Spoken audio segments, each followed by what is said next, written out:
Where's the camera? Hello. How are you? I'm sorting darts. Started off. I repaired this Titan rocket that I was sent by Lego Boy, I believe. Needed a new head. Made a new head for it. It's lovely.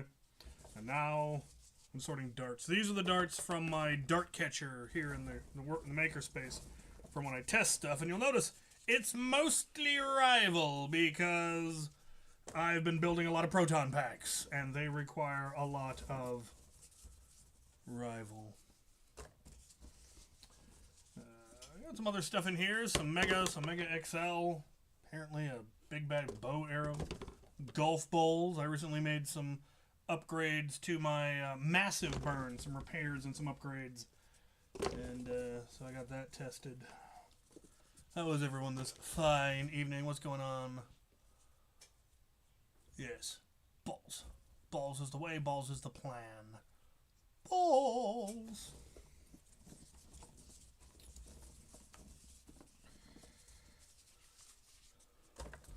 Starting to feel Maryland mayhem creeping up on me since it's next weekend. Looking forward to that.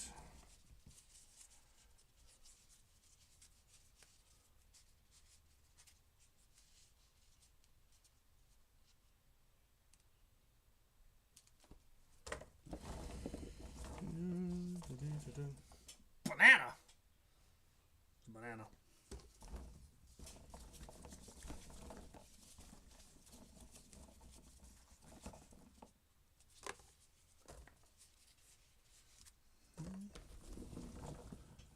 What are my thoughts on glow-in-the-dark rival rounds? So I don't have very many of them. I have some somewhere. I wish I had more. It's a cool concept. Though I've never... Why is there a Vowberry in my dart?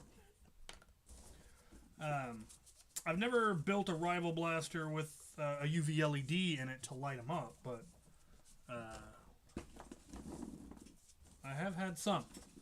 I didn't get very many. I think the white Proton rounds were slightly glow-in-the-dark, and then some company made one that were much more glow-in-the-dark, more luminescent.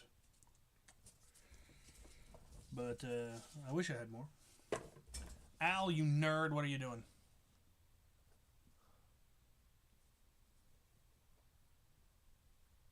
Made it to mayhem, but the kids can't be trusted. Yeah.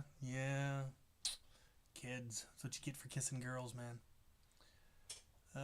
What is my loadout plan for the next war? Well, I think I actually did do the thrifting to be able to do a thrifted loadout at the next war. The next war I will be at will actually be the 11th hour at Maryland Mayhem, and I don't know how much I will actually play since the HVZ is the next day, and I need to still be able to walk. And I am a broken old man, so I need to pace myself. The next one after that is Borst, which I will be running, so I don't usually get a lot of time to play. Same with the weekend after that will be the next Portland Mall battle. And I probably won't get a whole lot of chance to play at that one because I'm running it and they're actually paying me to run it, so it's kind of important that I actually run it. And then after that will be Maryland or Survival Fest in Ohio.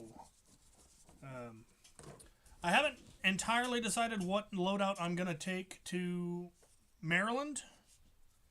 I plan to go something very light because I'm also planning to bring a bunch of blasters to sell. And they're going to take up most of the room that would normally be taken up by my heavy loadout. So I'm tempted to go with a really light loadout, like a pew-pew and a couple of magazines. Maybe my hammer shots to start the game since they have that 6-round capacity restriction at the beginning of the event. If I bring my 6-round hammer shots, that'll keep me going until I get to the unlock, and then I can switch to a pew-pew. I did also just get a really fancy blaster. that I might take just because of how fancy it is and I haven't gotten a chance to use it.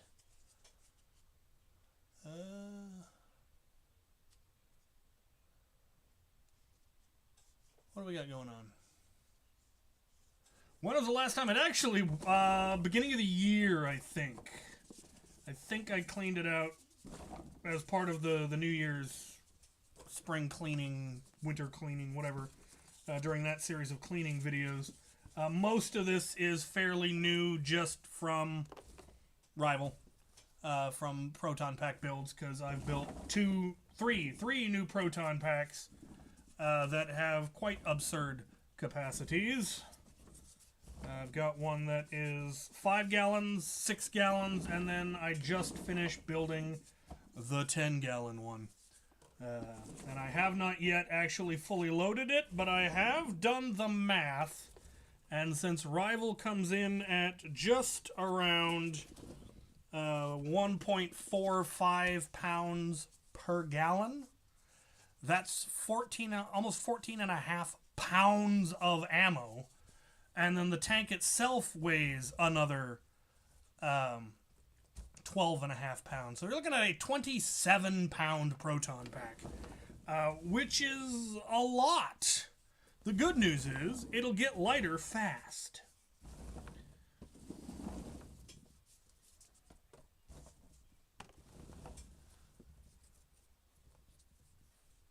What is my thought process? My thought process is I'll start with, what kind of a game is it? So what limitations do I have? What FPS cap? Is there any kind of a theme? So one event, it was all cowboy themed. Another one, it was all pirate themed. So that was a major, consideration. After that, you start looking at, okay, what do I have that's reliable? What do I have that's fun? What do I have that's interesting? What do I have that I haven't tried before? I long since passed the needing every single loadout I ever run to be the most optimal loadout ever, because I've built some very, very optimal loadouts and they work, and now I want to try more interesting loadouts. Stuff I haven't tried, stuff people haven't seen, silly stuff, fun stuff. Which is also kind of why I switched to doing a thrifted loadout, because then I'm at the whim of the thrift gods. And it has nothing to do with optimization. It has entirely to do with what are my options.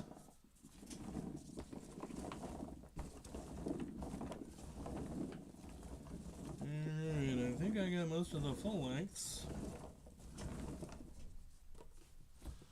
What do we got?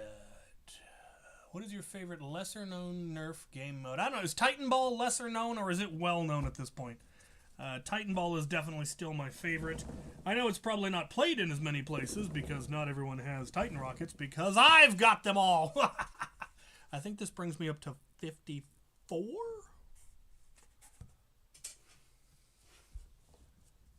A little bit. Just jump into it. I have so much more. I've got, I'm going to be here for hours if I actually sort all of the ammo that I've got to sort, because I've got everything that's left from my, from the first Portland War. The first Mall War at Portland, I still need to sort all of that. Alright, I need to sort these full-length darts. Which means I'm going to need another container.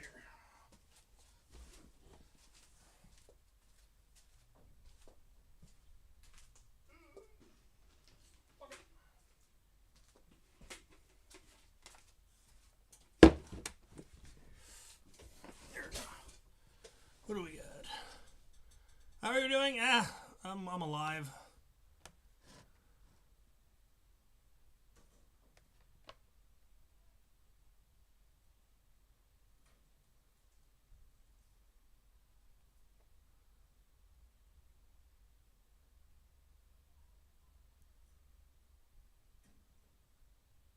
Nice. What is a DI?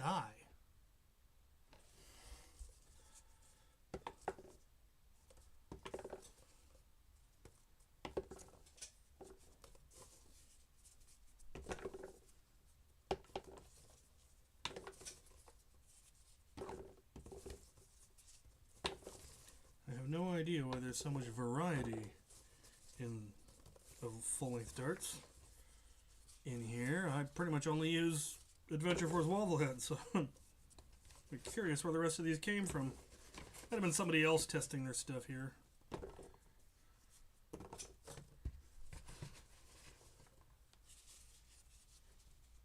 Deseret Industries? Never heard of that.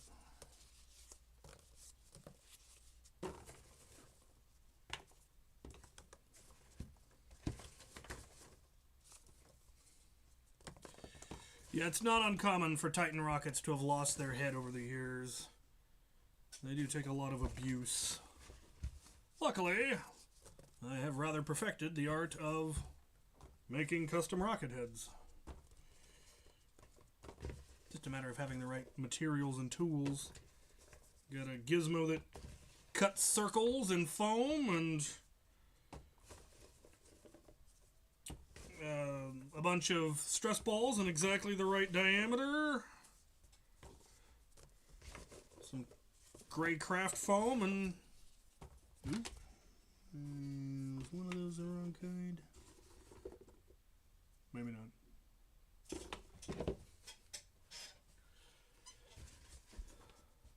And contact cement.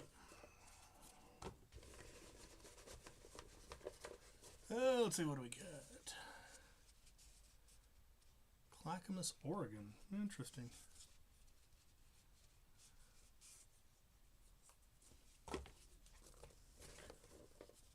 Rufus, the red. Thank you. Nice to know I haven't become entirely cookie cutter and boring. What do we got? I had my ex-Nerf apprentice. Yeah.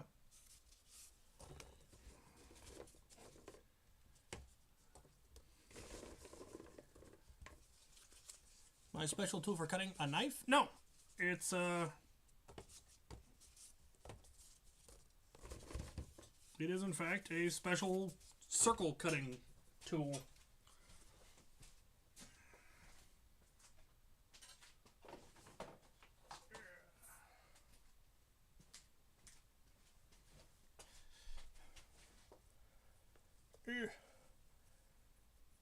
It's got a pointy bit here and a razor blade there, and you make the width, the radius of the circle you want, and stick it in and spin it around, and it'll cut a perfect circle every time. Very handy. That's how I cut the gray layers of foam here.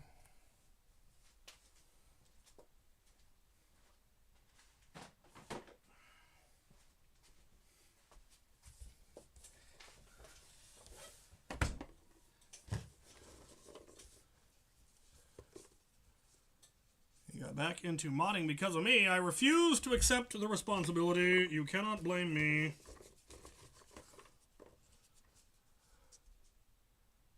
Barricade and a stockade for 99 cents. Good catches. Those ones are fun. Barricade was one of the first Nerf blasters I bought. I bought a Barricade and a Stampede when I first got into HVZ all those years ago. Alright. Let's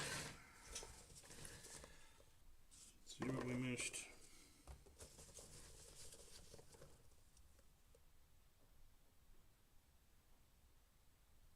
What about the paper guillotine for making homemade? I mean, that would work.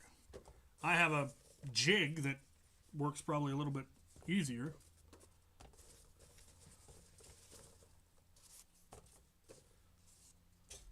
Humans are flawed. Having a tool to help you make your cuts perfect is just really handy.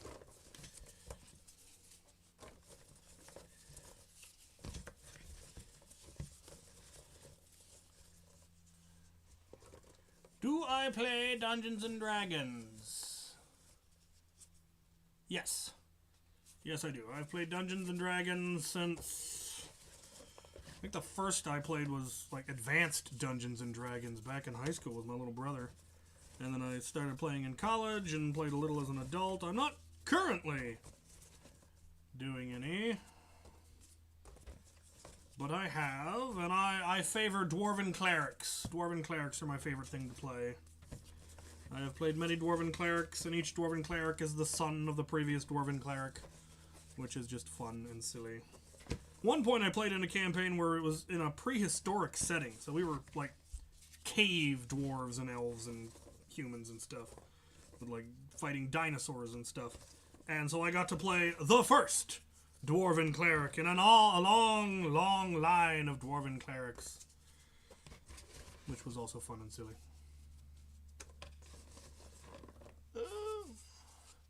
Do you have a tool to make me less flawed? Therapy? Life? Life is good at fixing one's flaws. Maybe surgery? I don't know what your flaws are.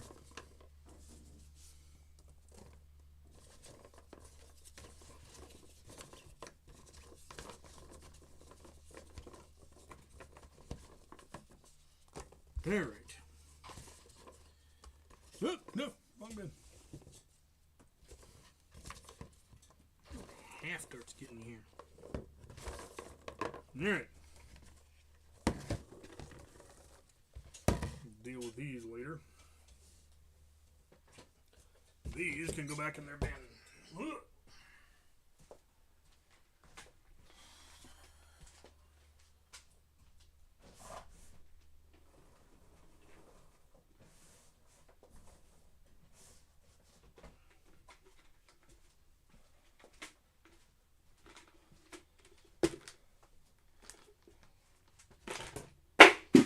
You wretch.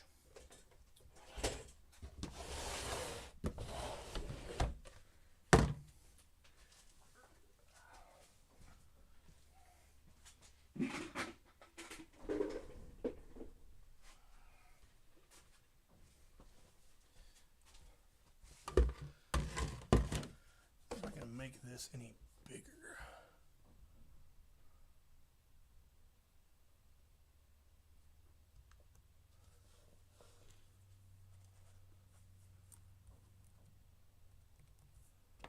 Apparently not. Let's see.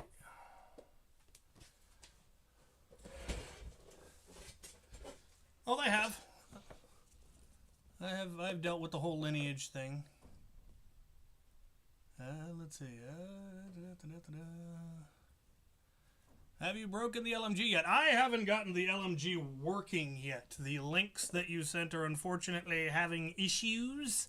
There's enough print artifacts inside that it's acting like barbs, and the darts are not getting pushed out. So I may need to reprint new links. The blaster appears to work fantastically. It ka-chunks beautifully and all of that, but having feeding issues.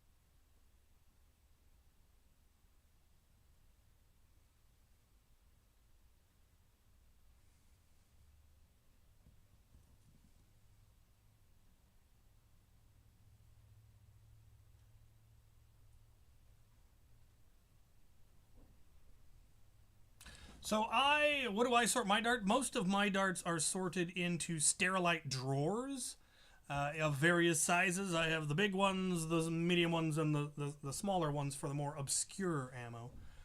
That's how I do it. I also have a lot of darts in big Tupperware. Yeah, well, they're not actually Tupperware. They're Home Depot totes. And then laundry hampers, the collapsible mesh bag laundry hampers. That's what gets used at events. That's what I'll be sorting once I finish this mess. I'll be going to the laundry hampers. And yeah, I was surprised about the variety of full-length darts as well. I knew I fire a lot of different half darts because of various blasters being finicky about darts, about half darts. But I don't know where all that variety of full-length dart came from. Some of them maybe, like I said, other people's where they brought magazines or were at an event. I am being assaulted by a puma. What do you want, madam? What? You want to chase a rival ball? Would you like to get it? Get it. No. She's not impressed. Let's just get them out, and then we'll deal with them.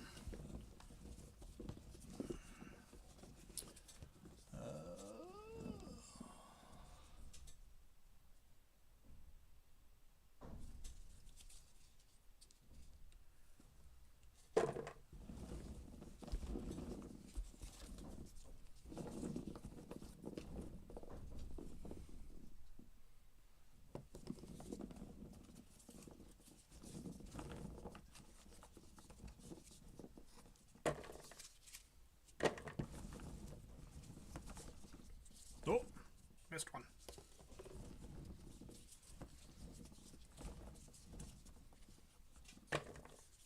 Yeah, what do we got?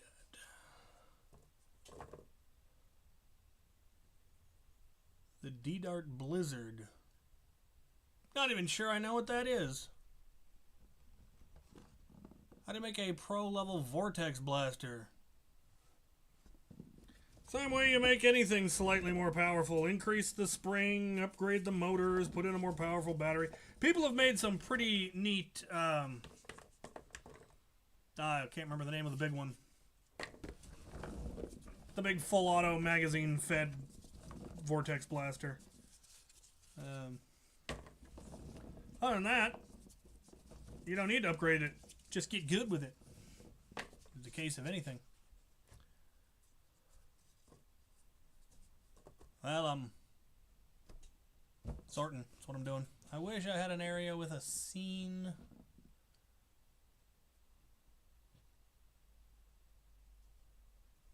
Yeah, quite often the only way to get a Nerf club in your area is to start it.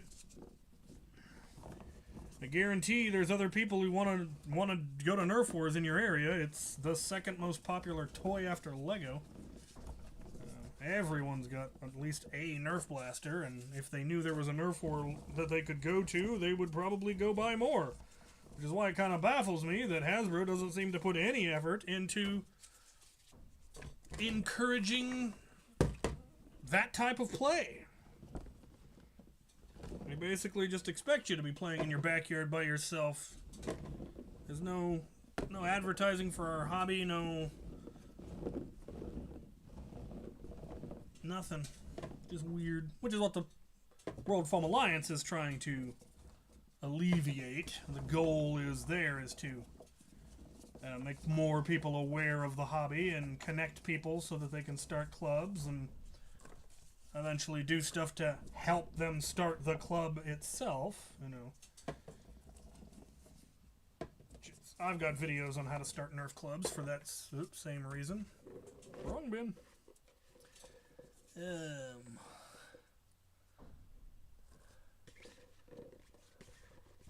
Nitron, that's the one, yeah. Interesting.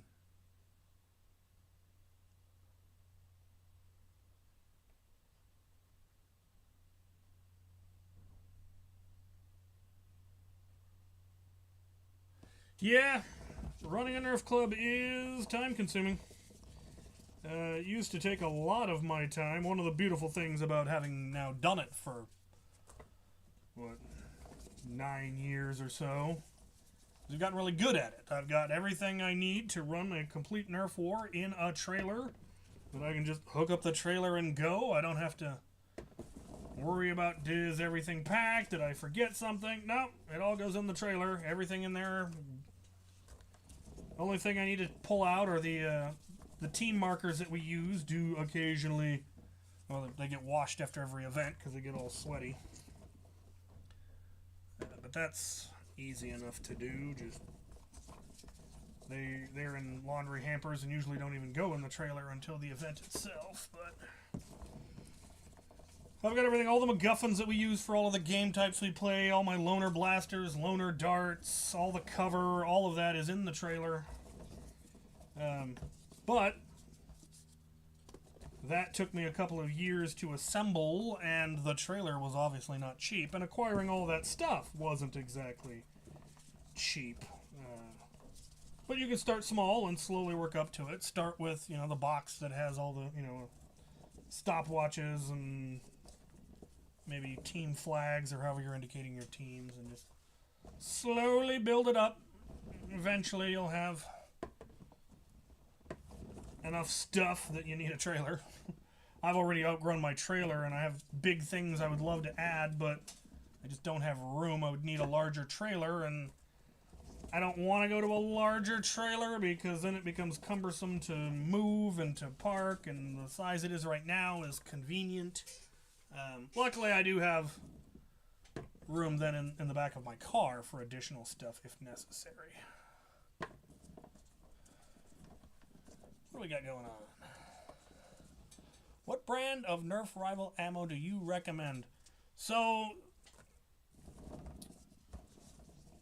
the cheapest, I recently did a video on 2 brands that you can get on Amazon, which I'm convinced are the exact same ammo, just in different packaging. One comes in a bucket. This bucket, in fact. It's 500 rounds. It is the cheapest ammo I have found anywhere, and I've tried going to like AliExpress and buying ammo there.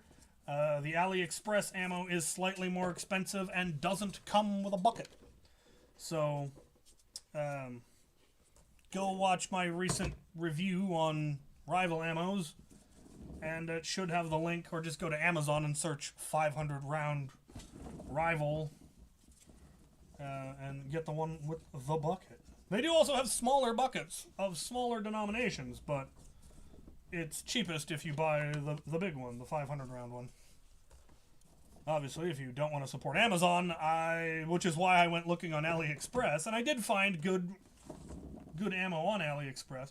In the past, I've gotten ammo from AliExpress that was the super, super light ammo that will shoot about 15 feet and then run out of energy because of wind resistance. And if you try firing it through like a 3S blaster, the hop-up is so severe on it that it will shoot 90 degrees around a corner. Or shoot straight up if you fire it forward. But you know, years ago I did a video on shooting rival around a corner, rival trick shots, using that ammo, which was hilarious. So AliExpress is dubious because there's no real way to tell by the picture or the description whether you're going to get the good stuff or the bad stuff. And it still ended up being a little bit more expensive. You can get about 100 rounds for $10. Of course, now you're going to have to probably deal with tariffs, so I don't know if it'll still be that cheap anymore.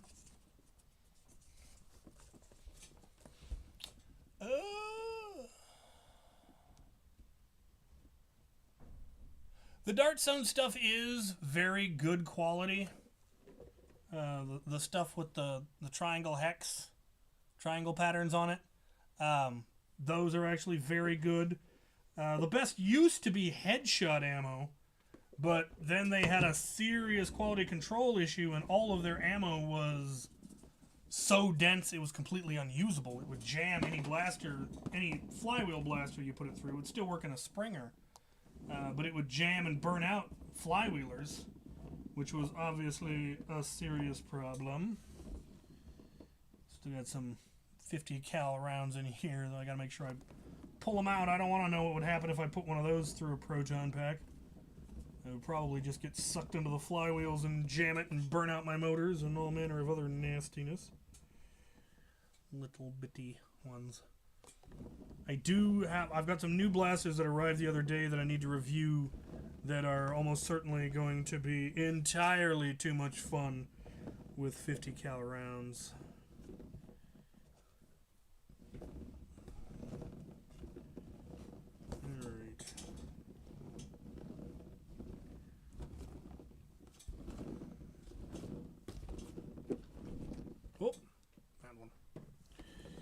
Alright, I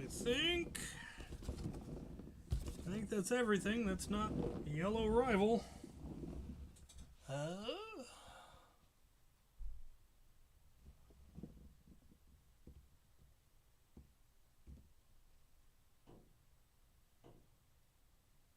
$500 for 38 is a good price. I think the bucket I'm talking about is 30, so yeah, that's a good price for official stuff.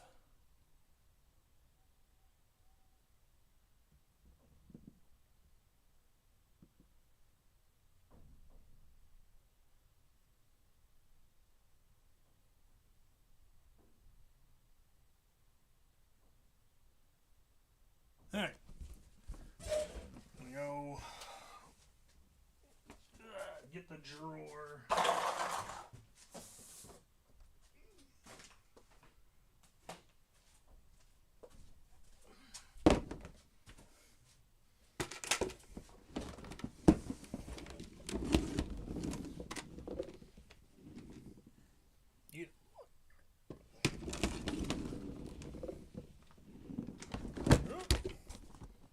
Behave yourself.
That's 500.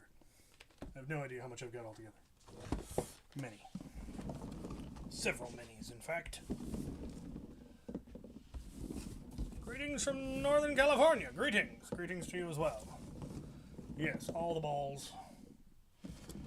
All the balls and all the land.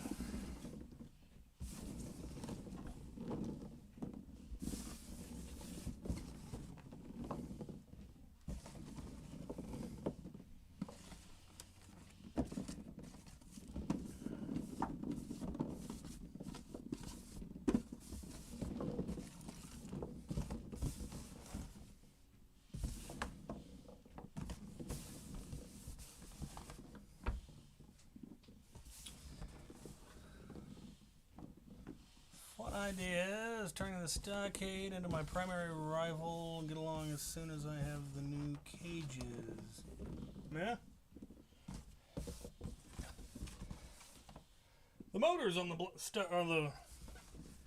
stockade, or actually, yeah, both the stockade and the barricade were surprisingly robust. They were one of the first flywheel blasters Hasbro did, and so they hadn't quite figured out how to be as cheap as possible yet. So they probably went with more powerful motors than they really needed. Or think they need now, anyway. Alright. We got a couple of AccuStrike rounds in there. We'll pull them out.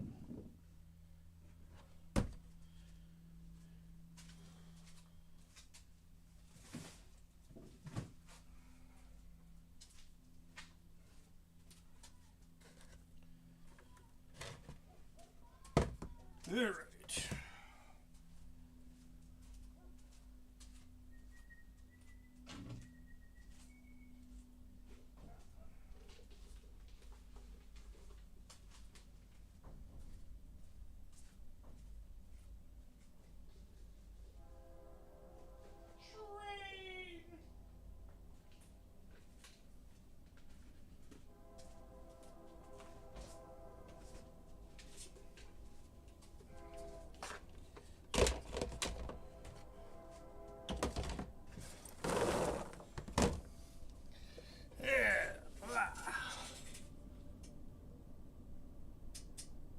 Enough to tag the entirety of Washington. Maybe. I'm not sure what the population of Washington is. I don't think I have millions of rival rounds, and I'm pretty sure there's like 6 million people living in the SeaTac area.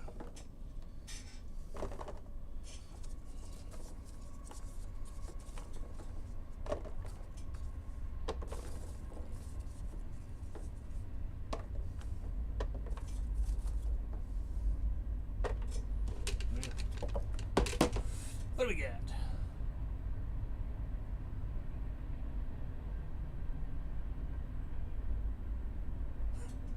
I absolutely do not expect loot from anybody. All loot I get sent is a gift and a bonus and greatly appreciated, but I do not want anyone to ever feel bad for not sending me loot. Life takes priority.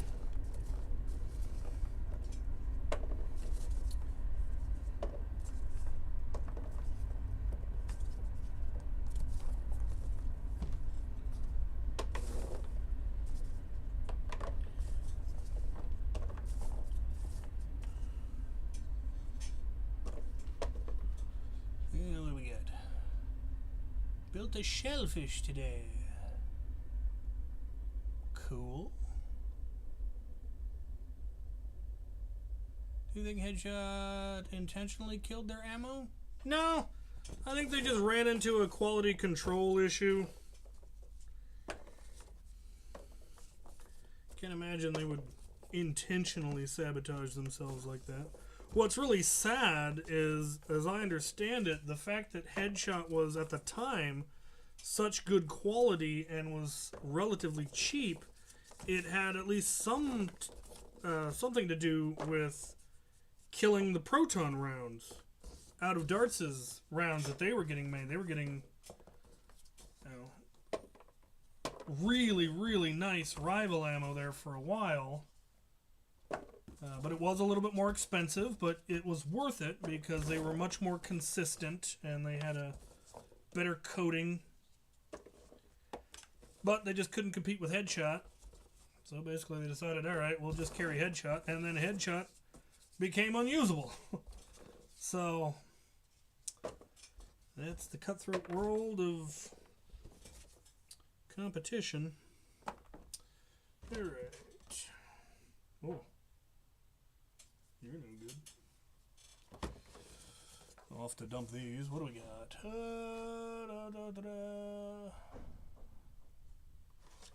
Yeah.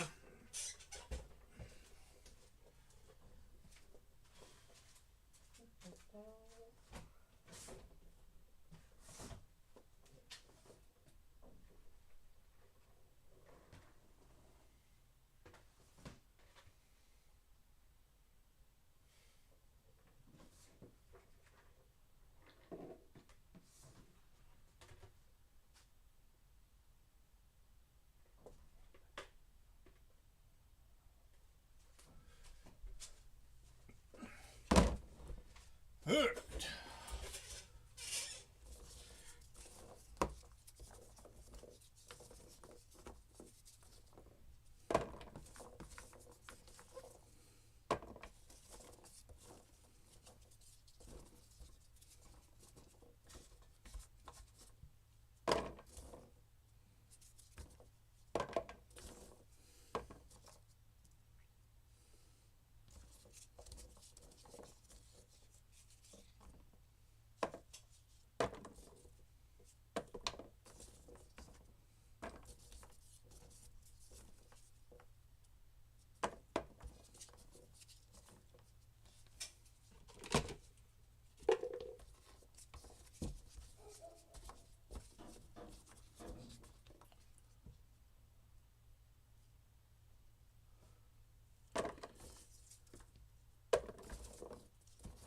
Yeah, I know they'd like to bring back the Proton round. It's just a matter of cost.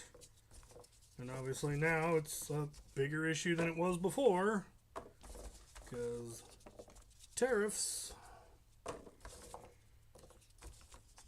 And there's no way they'd be able to justify it now. Not when there were any cheaper option.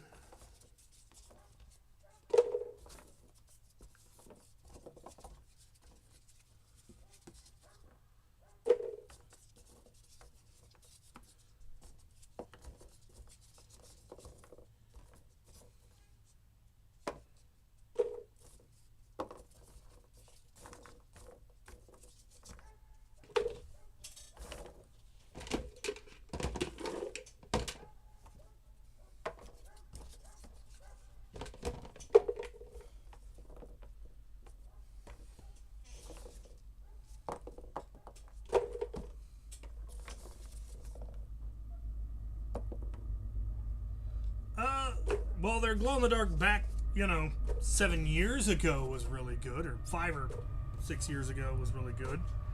I haven't touched headshot rounds since Luke made his video. So I don't know if they're still making glow-in-the-dark rounds. Pretty sure there are still glow-in-the-dark rounds available on, like, AliExpress, but I don't know what their consistency is.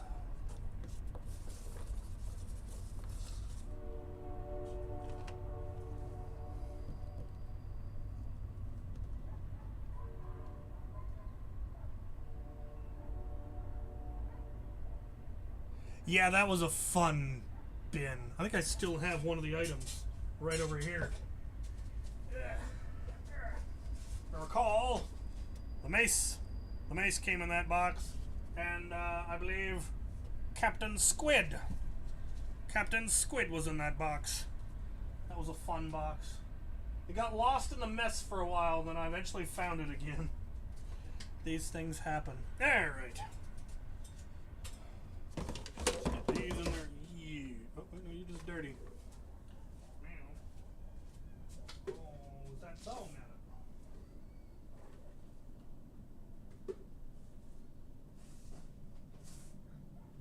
Pretty tough talk.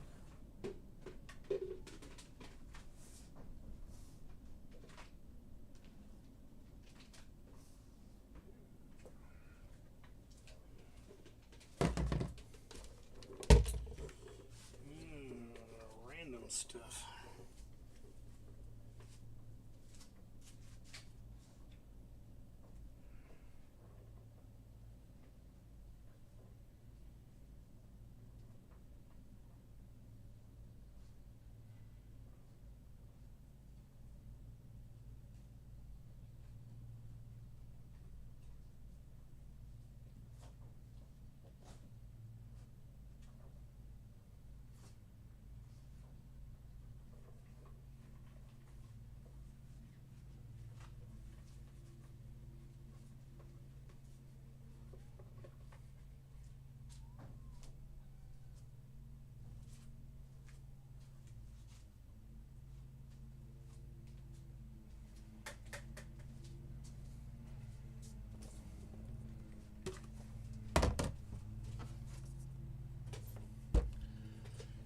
Alright, what do we got going on? What do you got? Cylinder issue with the clear Maverick is the cylinder won't rotate upon trigger pull. Is there a fix for it? Yes. Open it up, figure out why it's not rotating, and fix it. And there's not a whole lot of moving parts in a Maverick. You just got to figure out what's been misaligned or what's broken. Or it's probably, unfortunately, something that has physically broken because the clear blasters are a lot more brittle than the non-clear blasters. So it may be the little peg that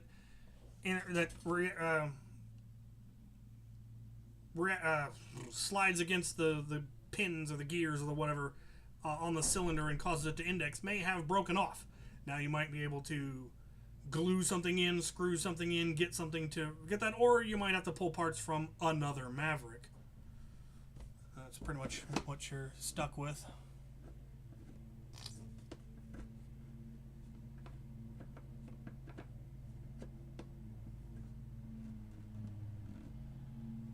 What Strife mod do you recommend? Any of them.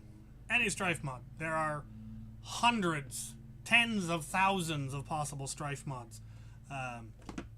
Pick one you like. I like Auto Strifes. I like the Vector kit. I like the Select Fire kits. Going to a half dart is really quite easy. There's dozens of cages, wheels, motors. Last time I checked Out of Darts' website with the various cage, motor, wheel options he had, you had about 10,000 different motor, wheel, cage combination options. So, I mean, the options are literally endless. Alright. Now for the sorting of the stuff from the Portland event. This is all loaner ammo. We've got totes. Let's sort out to the right one.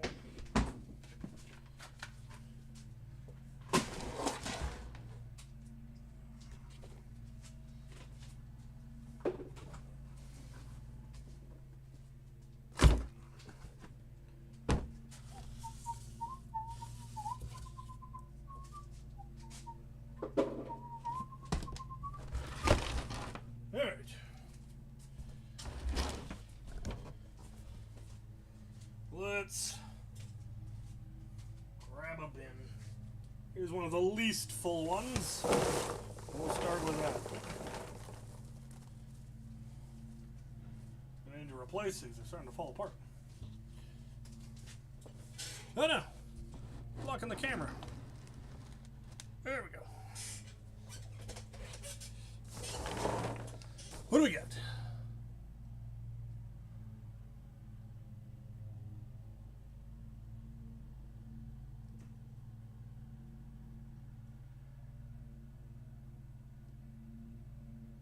Cool, cool. No, I have never played Armored Core. Is that a mech style game? What style of game is that?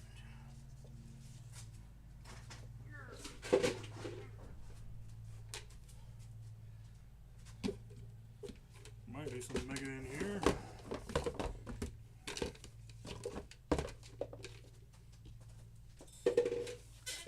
Used to play Heavy Gear.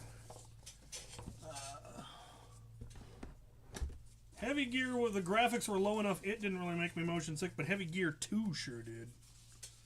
Which is a shame, because it was a much better game. I really liked the customization you could do in Heavy Gear.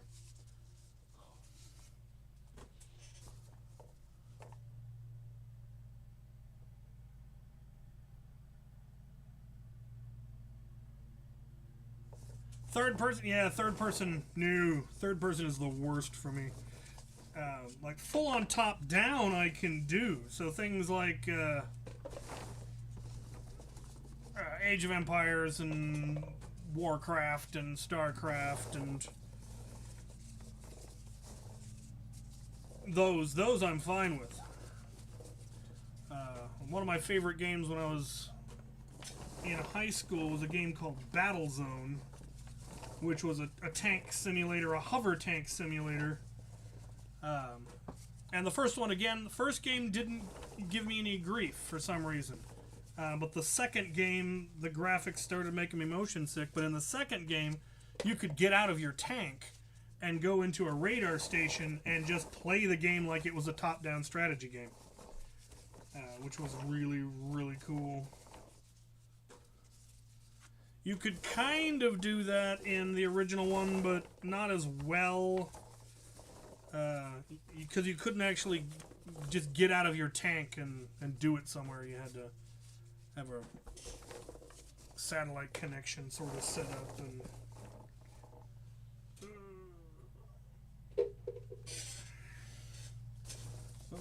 not a lot of rival in this. This must have been the outside bin. You're back in frame again. Oh, let's see.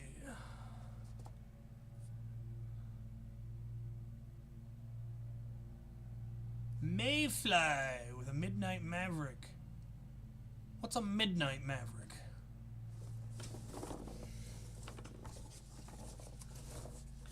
The Mayfly kit is really easy to install. It's relatively drop-in. Most of it is just in the cylinder. Is where the flywheels are and the battery housing is. And then there's a replacement pusher and all of that. I did a pair of Mayflies, a left and a right, using Gear Up Mavericks because that's not the right bin.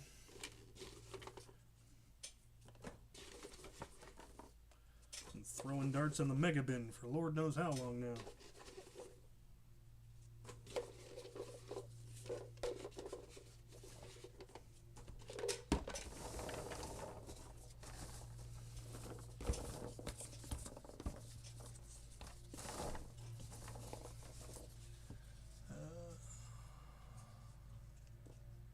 Turn-based.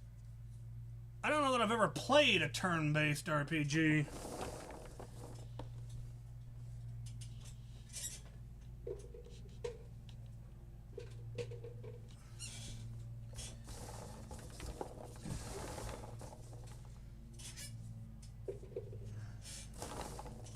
I played turn-based strategy games like Medieval Total War.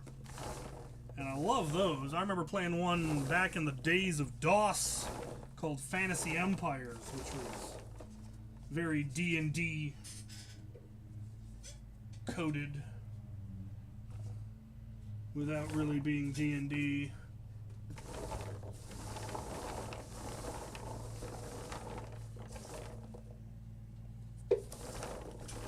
Alright, are we getting down to the wire on...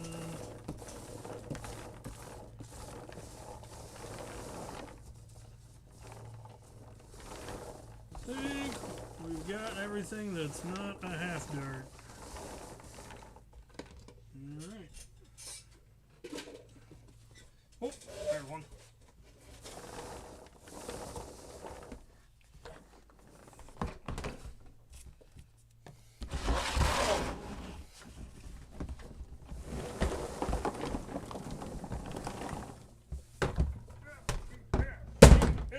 Another one snuck in there. You wretch.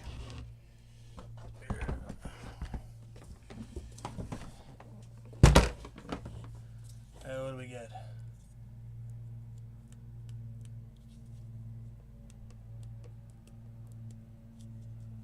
Lunar series. Nope, not familiar with that.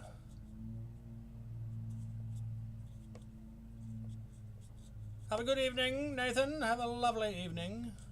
The Blue Maverick. Interesting. Interesting. Should be fine.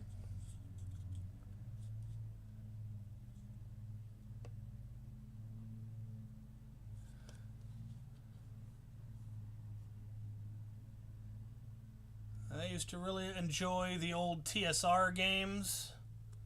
Eye of the Beholder, Temple Dark Moon.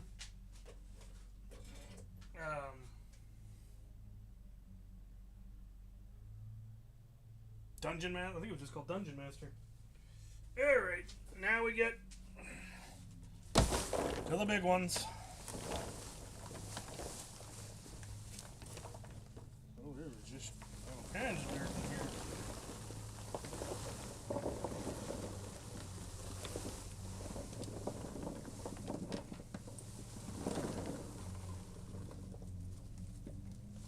And I've got two more that are as full as that one. Oh, Lord have mercy.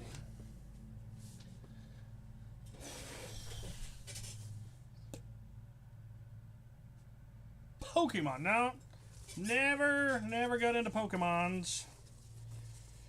Not my style.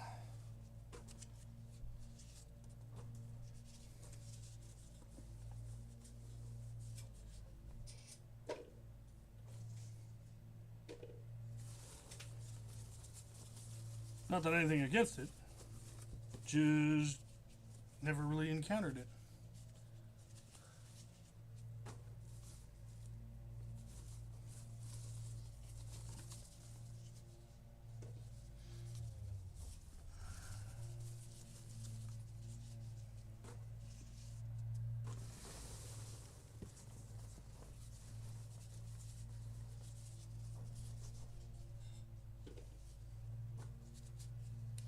If you want an idea of how long I've been playing video games, go look up a game called Castle of the Winds or Scorched Earth. Those are some of the first games that I played. I was also a huge fan of the Commander Keen series. Played a lot of Commander Keen.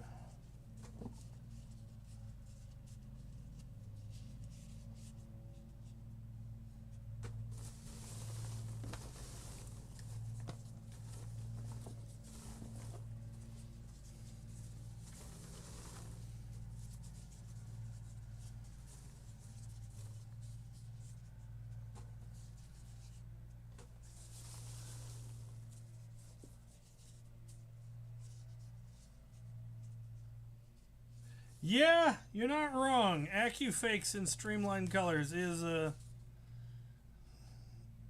odd. They all just go in the loaner bin now.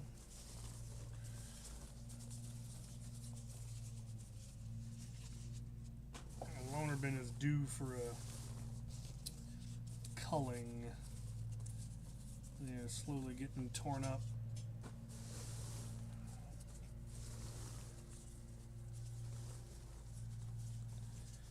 as is the way of loner darts.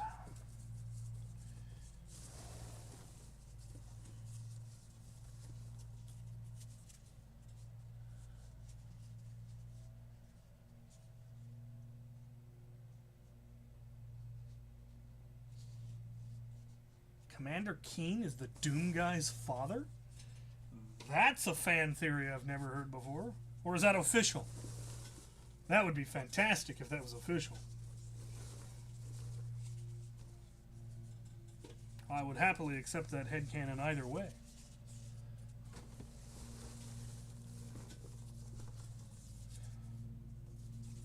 The bean with bacon rocket ship is amazing.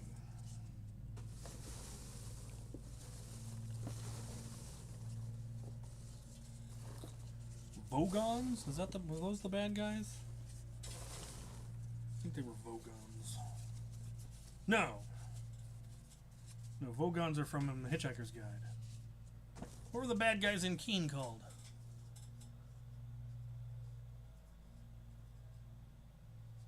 Yeah, I played some of the older Ultima games as well. Yeah. I think I played one called Siege of Avalon? That was a fun one.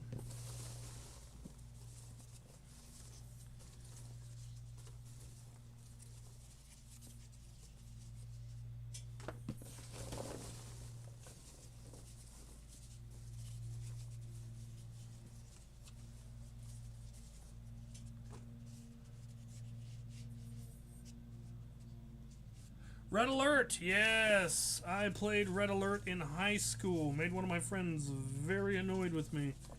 Probably still holding that grudge. He got stuck on one of the, I think the second or third of the last levels. Just could not beat it. Just could not build his defenses fast enough, and the enemy would rush him, and just couldn't do it. He finally got fed up with it and lent me the game, and I beat it in a week. And when I told him how I did it, he got very annoyed. And in his defense, he's entirely right. What I did was entirely cheesy and taking advantage of the way the AI interpreted threats. And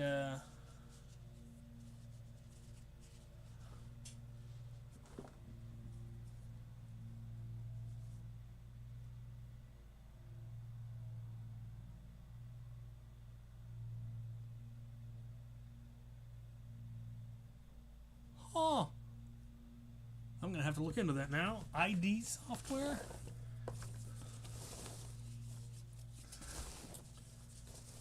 So yeah, he got very upset that I had found a cheesy way to win, and I told him I didn't care because I knew what the final cutscene looked like. Ha!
Potion Craft Alchemist Simulator. I might have to look that one up. I do have the one on my phone where you start with the 4 elements and you have to try to make lots of other things, and you can eventually make like Star Wars and Godzilla and stuff. And I've had a lot of fun playing that on my phone.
My current favorite game is still Elite Dangerous.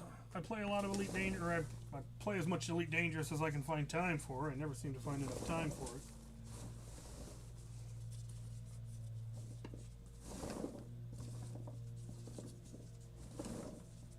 I do still occasionally, when I have time, crack out Puzzle Pirates. I like puzzle games and I like pirates, and so a pirate-themed puzzle game just seemed to make sense.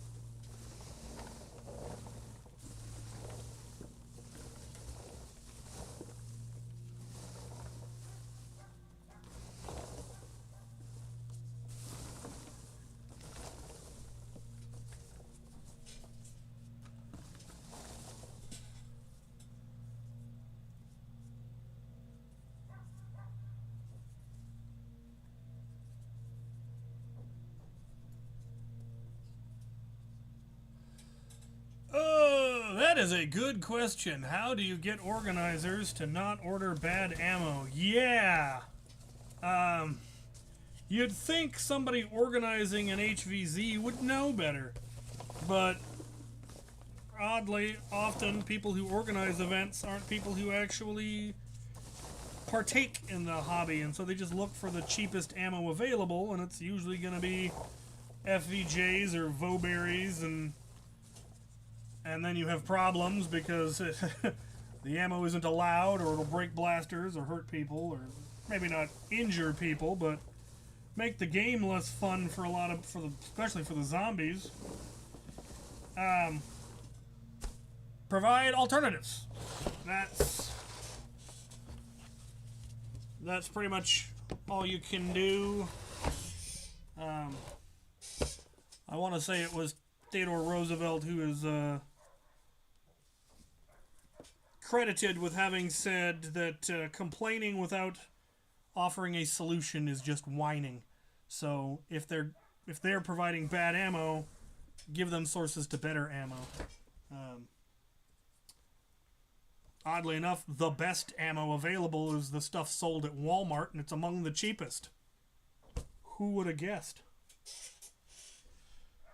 Alright, got most of the full-length darts, and now it's just a lot of half-darts and rival. I think I'm actually going to pull the rival. Which means I need a rival bin.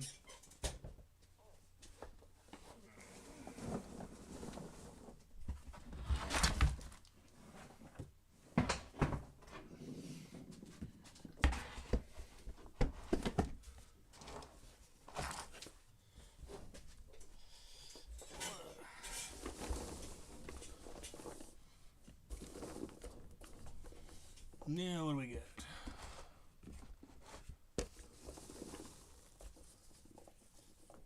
Potion craft. I will try to remember to look up potion craft. That does sound interesting.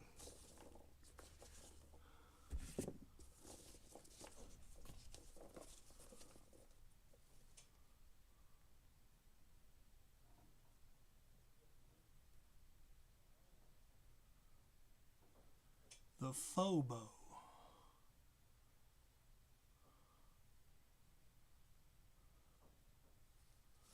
Yeah, faux is French for false.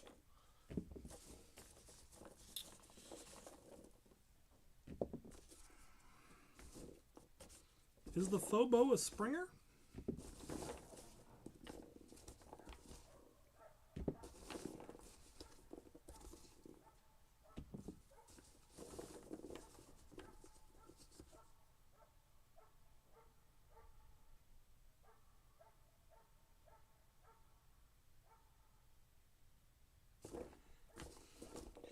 Yeah, we should always encourage safety, whether it's our own or other people's, because somebody getting hurt in our hobby is bad for everyone in the hobby.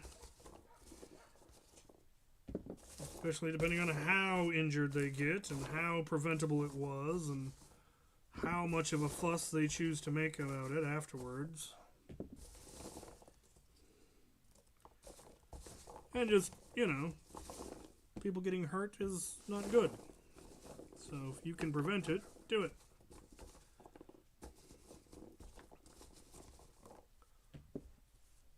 How goes it? How goes what? I'm sorting darts. And it goes well.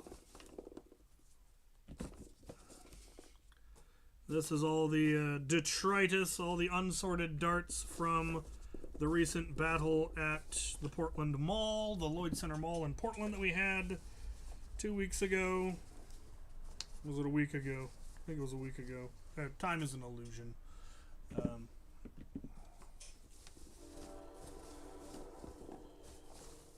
It was an absolute success, which was really, really a relief because took a little while for ticket sales to kick in, but a few days before the event we did in fact sell out. And selling out a first-time event in a first-time location is pretty awesome. Definitely felt good. The person who was organizing it for the company that we were running it for was ecstatic. Event went well. We basically ran 2 full games at the same time, a competitive game and a casual game. And everybody had fun.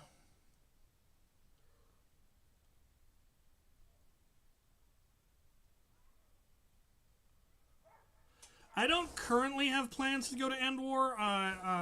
It's on the list, but it's at the bottom of the list. But the list isn't very long. So it is still possible that I might get to End War this year. First priorities are Mayhem, Maryland Mayhem, and Survival Fest, which are both this month. I've got my tickets. I've got all my travel stuff fully registered. Those events are happening. Plane tickets are bought. Housing is arranged. Now it's just getting there and surviving. The next 2 that I will almost certainly be going to will be Ragnarok Oktoberfest down in California in October, as well as Mall Madness, which should also be happening in October. Hopefully they don't overlap or aren't too close together. But either way, I plan to attend both by hook or by crook.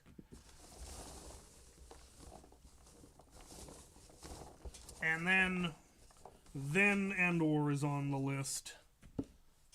And it's in between the 2, so we'll see. I've got 2 more Portland events.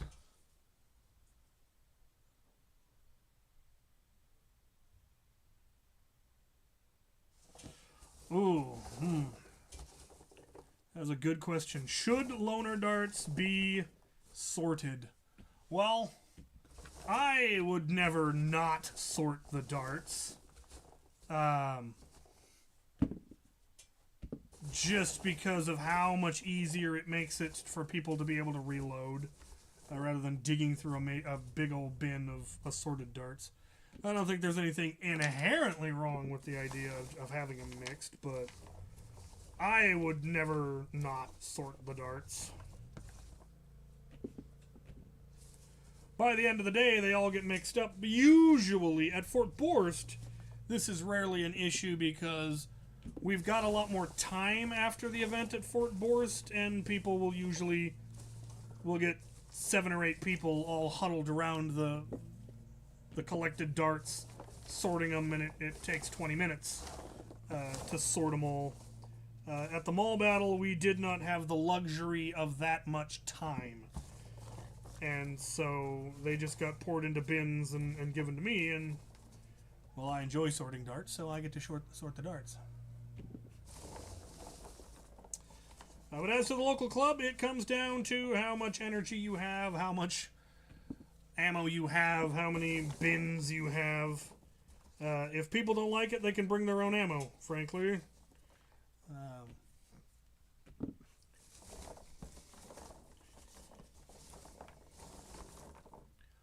Or if they don't like it, they can bring some extra totes and they can sort the darts. Again, complaining without presenting a solution is just whining. So if people are whining about the darts not being sorted, tell them to bring some extra bins and sort them. If you don't have the time, if you don't have the energy, if you don't think it's important, then no, I don't feel it's necessary. But I would definitely allow other people to if they wanted to. How deep does the dart sort go? As in, does it go from waffle head, short, elite? So, it depends. I do have, like in my collection, the stuff I have in drawers, it's fairly granular. I have a bin of like all the mega, so I don't have it sorted by AccuStrike, AccuFake, regular mega, off-brand mega. It's just all the megas in one big drawer. But I do have an entire drawer of just Adventure Force waffles. And all the half darts are sorted by brand. But in the loaner bins, it's miscellaneous. So it's all the rival and all the land just poured into one bin. It's all the half darts poured into one bin. It's all of the full lengths poured into a bin. And you can be picky if you want, but it's the loaner bin, so that's as granular as that's going to get. My collection is, yeah, completely granular. Not quite down to color, like I've got a whole drawer of AccuFakes and a whole drawer of Men Gun style waffle heads, but the colors are mixed and matched, and AccuFakes and AccuStrikes are mixed because there's no difference.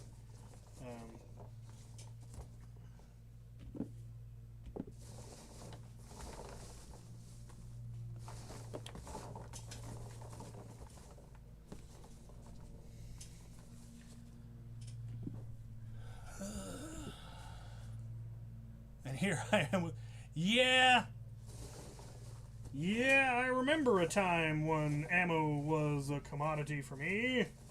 Many, many, many years ago.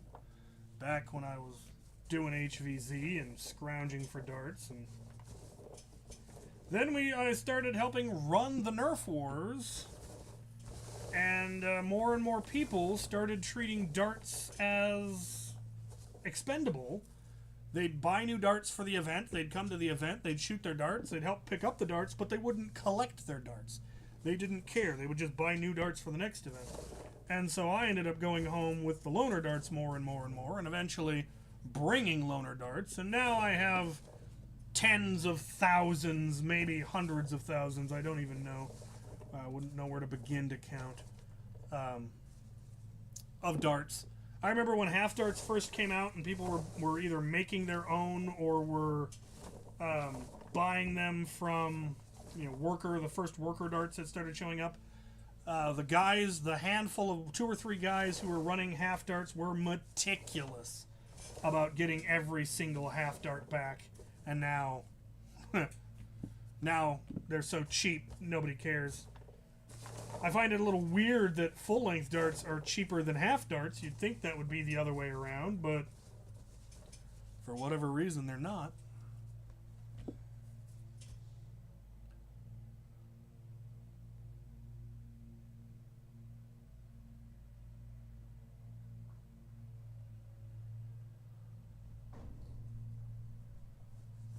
Yeah, I used to also really try to get my hands on as many magazines as I could, and now I've got totes and totes of magazines, drawers and drawers of magazines. There's some that I still don't have enough of because they're less common, but I tend to not use those blasters very often, so it really doesn't matter. I mostly run either for full length, I run Worker 22s. For half length, I run Worker 18s. Other options here or there, like Nightingale stuff, and I have some smaller ones I run with my Pew Pews occasionally. And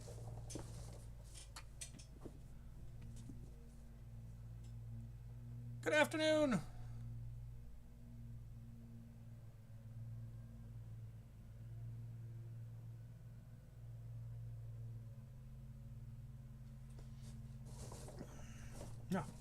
didn't even see your question. And I already answered it. Yes, I run Worker 22s for my full length. Never quite got the hype of the... I like the Tachi mags, but... not enough to replace all my Worker 18s with them. And then Coda mags, I think I've got 3 of them. Jungle magged somewhere. Again, don't have anything against them. Just didn't have a good enough reason to switch because I don't play comp. I don't play a lot of high cap competitive stuff, so I really don't need the higher capacity. Is not as big of an issue for me. Is there a good place to get drum mags yet? Well, it depends on what drum mag you're looking for. If you're looking for full-length ones, eBay. I got bins full of full-length drums now. I have an inordinate number. I used to love the 18-round drums, even though they were nowhere near as convenient as 18-round stick mags, because they don't fit in mag pouches as well. I still liked them. Mostly, I think, out of nostalgia for liking the Alpha Trooper so much. So I have a lot of them, a lot of the 25s, a lot of the, not many of the 30s, a lot of the 35s, 2 of the 50s, and I don't know how I got so lucky, but my 50-round drums feed just fine. I don't know what's wrong with everybody else.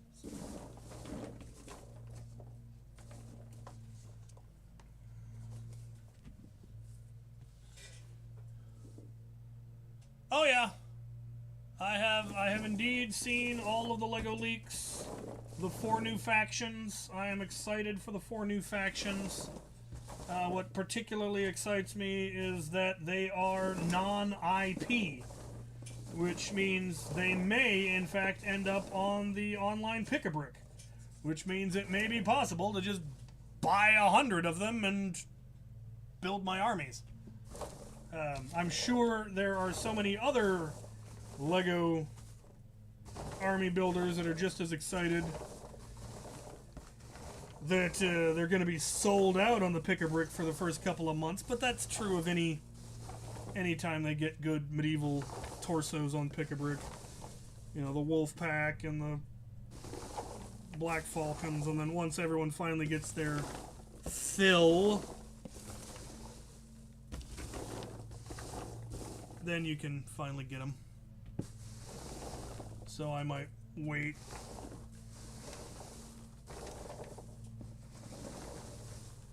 Alright. Think it's mostly afterwards. So I'm gonna go dump them. What do we got?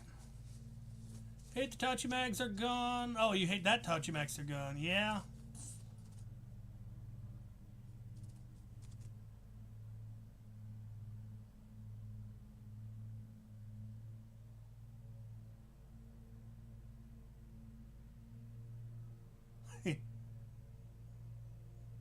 Do I always sneeze weird? Have I sneezed? I don't recall sneezing during this video yet. But usually a pretty strange sneeze. Also because I got a bad back, so I gotta sneeze properly. 12 round. I had a love-hate relationship with the 12-round magazine. When I first got my Strifes, I ordered a pair of 12-round magazines to go with them because I was gonna make thigh rigs for them, and I didn't want a big old 18 round sticking out the back. So I got some 12 rounds, and that worked great.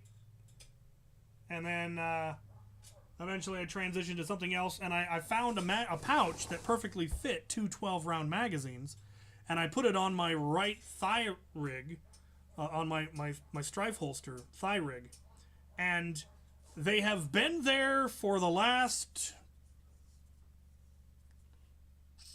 12 years, and I have never used them.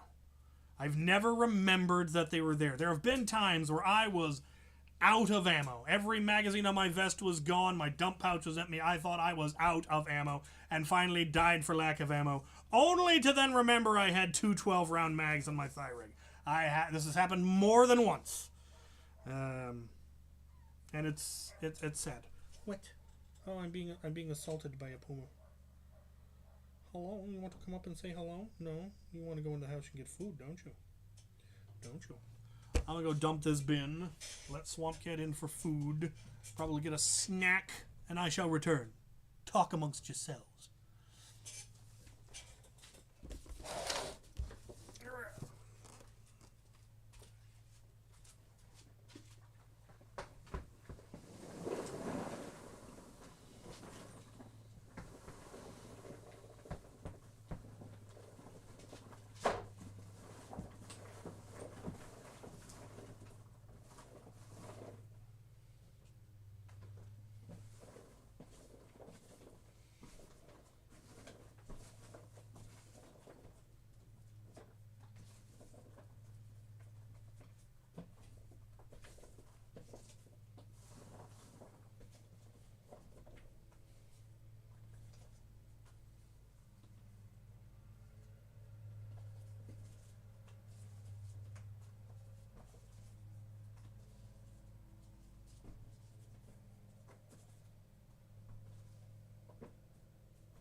my loader hefter bin is full, and I still have 2 more of these to go through. What do we got?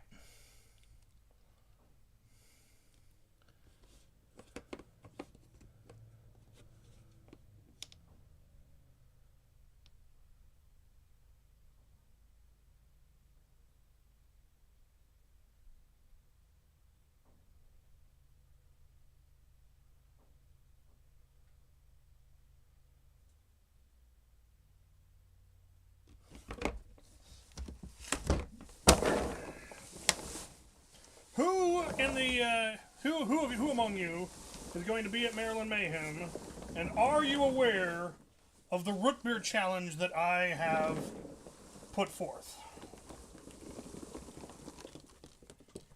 Ooh. Come on.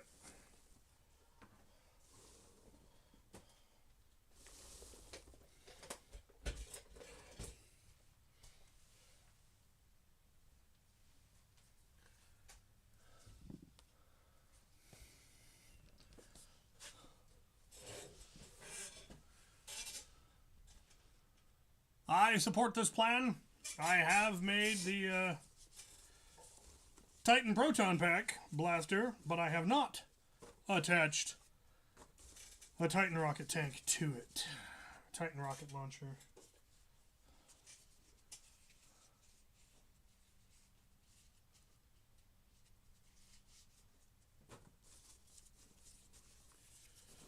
So for anyone who's not aware, and who is going to be at Maryland Mayhem, I have issued the following challenge.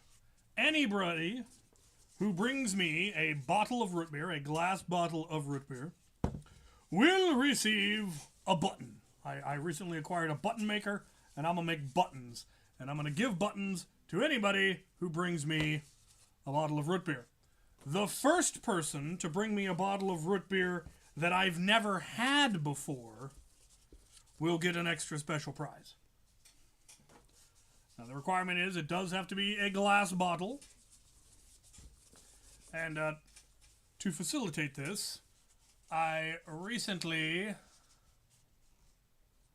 finally went through and cataloged my root beer collection. All of the different bottled root beers that I have had. And I'm up to 74. There are 74 different bottled root beers that I have had. And doing a little bit of simple research, I was able to come up with at least 24 that I haven't had. So if you can get me one of those, and you're the first person to get me one of those, you're going to get a prize.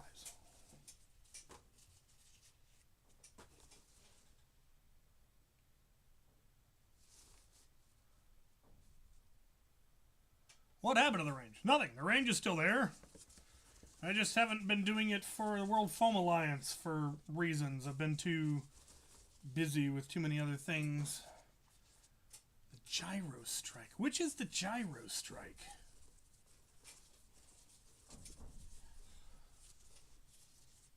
Oh, I think I know which one. That's the mechanical flywheeler, isn't it? That fires the big, weird, foam, arrowy things? The gyro strike?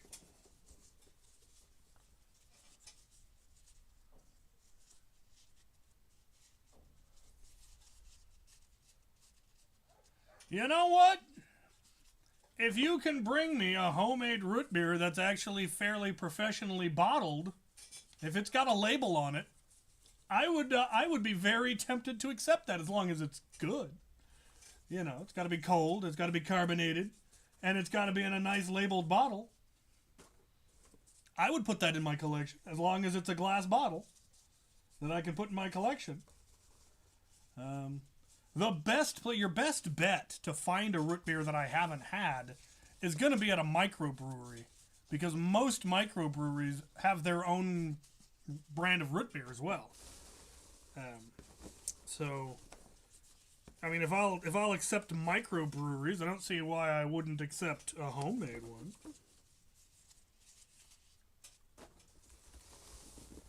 I mean, that would give me some bragging rights over an awful lot of root beer connoisseurs. I mean, I've made my own homemade root beer. Wasn't very good. But I've done it.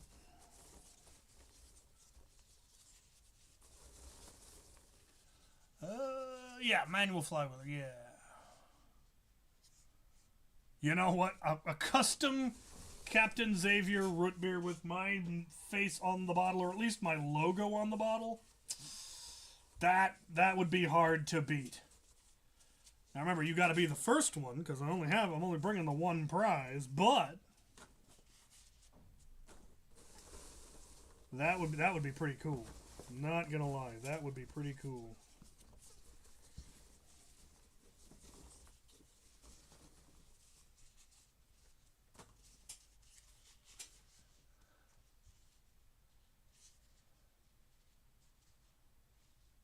Yes, that was another condition. It does need to be non-alcoholic. I know there are a couple of alcoholic root beers out there, but I don't drink alcohol, so that won't do.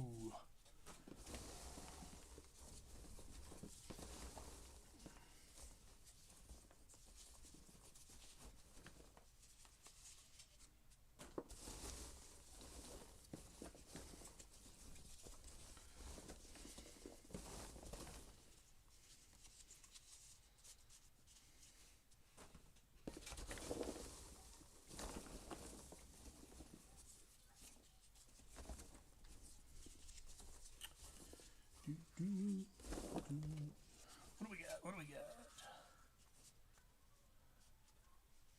Sprecher, yes.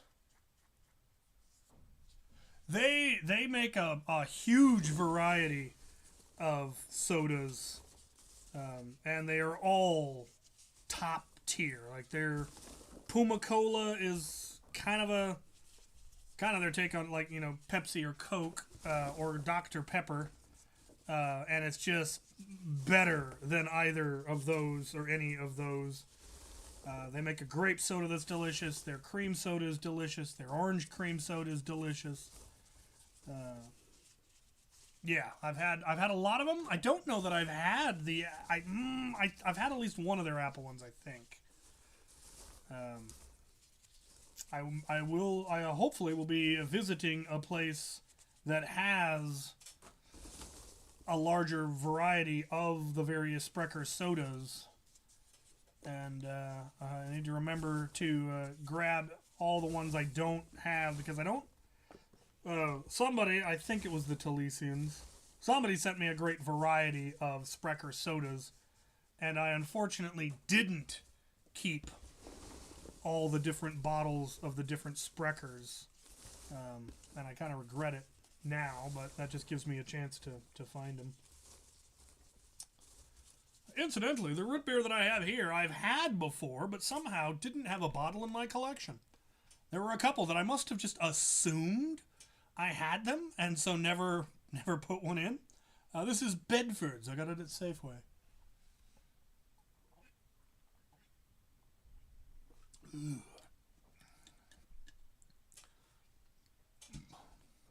I have had Jones Soda, yes. You're just trying to get me to reveal which ones I hadn't had. And that is sneaky, and I'm going to avoid doing it anymore.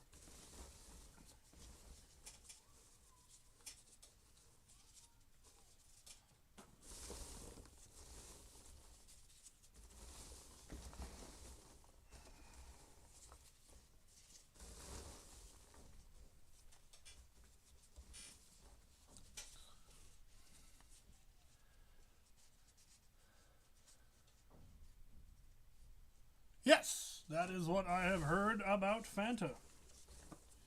Which is odd, because I don't know that Fanta nowadays has a cola, do they?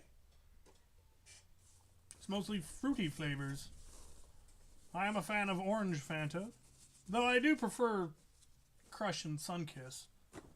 But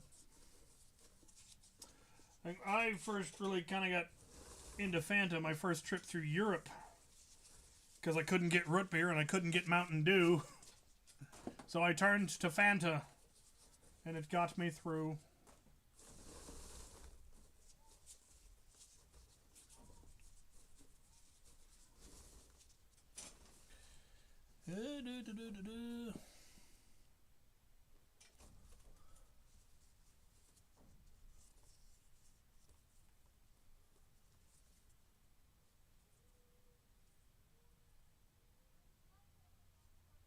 Did they? They brought back Slice. Oh, I haven't had Slice in a hot minute.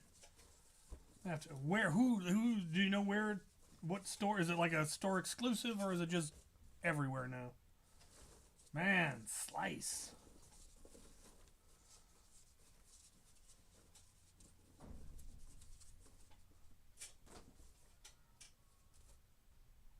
Least favorite. I'm generally not a fan of grape soda, but that's more a dislike of grape drinks in general because I once had a very bad experience where I was not feeling well. I drank a lot of grape soda and it all came back up.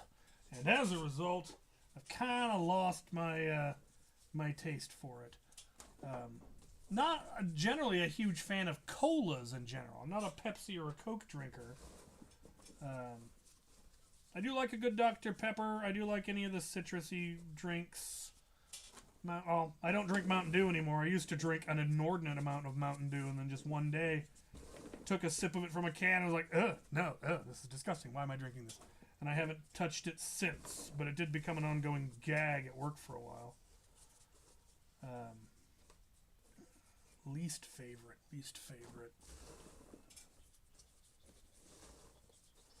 There's a couple of root beers I absolutely despise.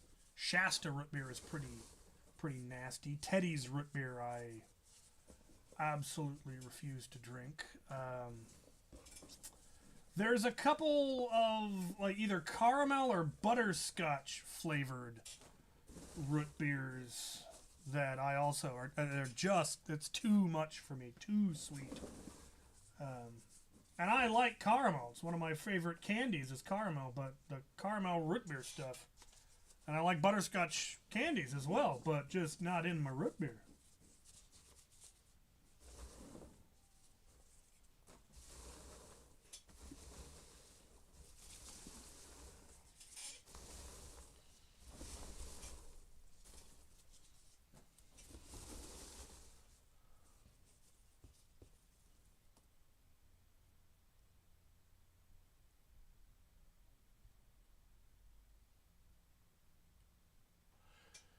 Cream soda is one I usually have to cut it with something. Like I can't just drink it straight. It needs to be with food or with something to cut down on how sugary. Yeah, how much. It's another one that's got a lot of flavor.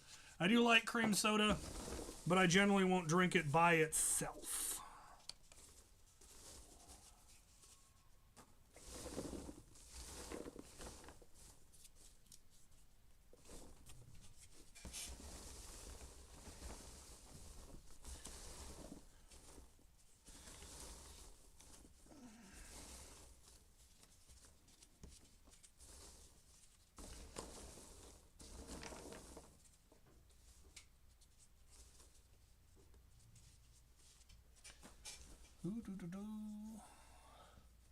Slice at your gas station. Okay. Saw it in the Midwest grocery store. Dad's root beer is very good. That's one that I've had all my life, along with A&W, Mug, and Barks. Can't remember when I first had them, but I can't remember having not had them.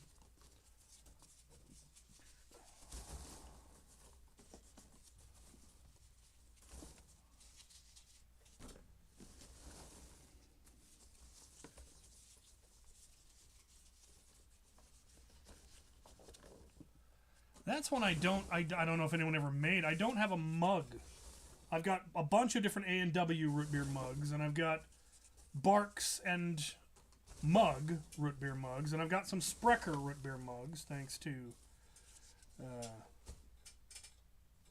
Daniel. But I don't have a Dad's, I don't think.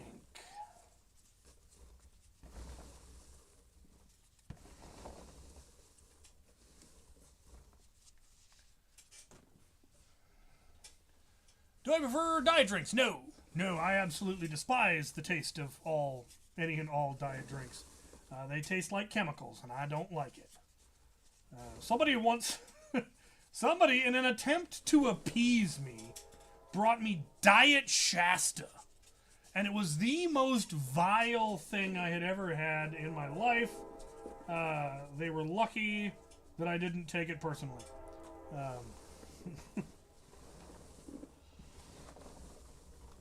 I could have had them crucified. Literally, I could have had them crucified.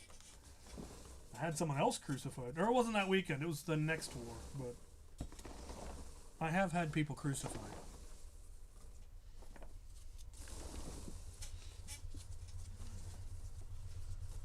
I had to borrow a cross from my lawyers.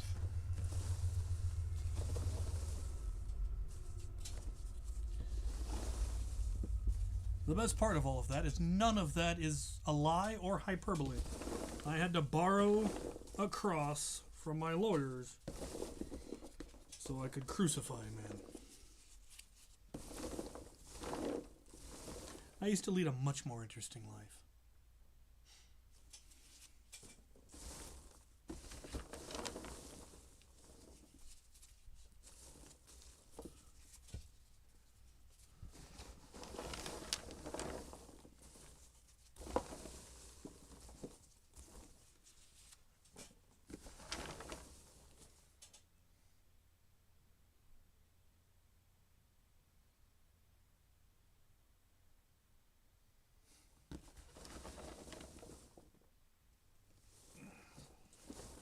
Good night, thank you for coming.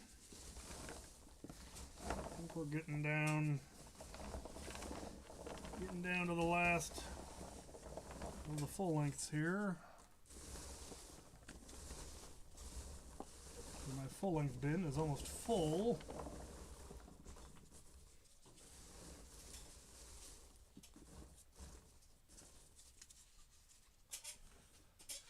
What do we got? I've seen collabs, but I wondered if you hung out with Wacom lately, or just at Mini Oven. I have not hung out with Wacom in a long time. And it's a shame. He used to live really close to me, and then he moved much further north, and I just don't get the opportunity.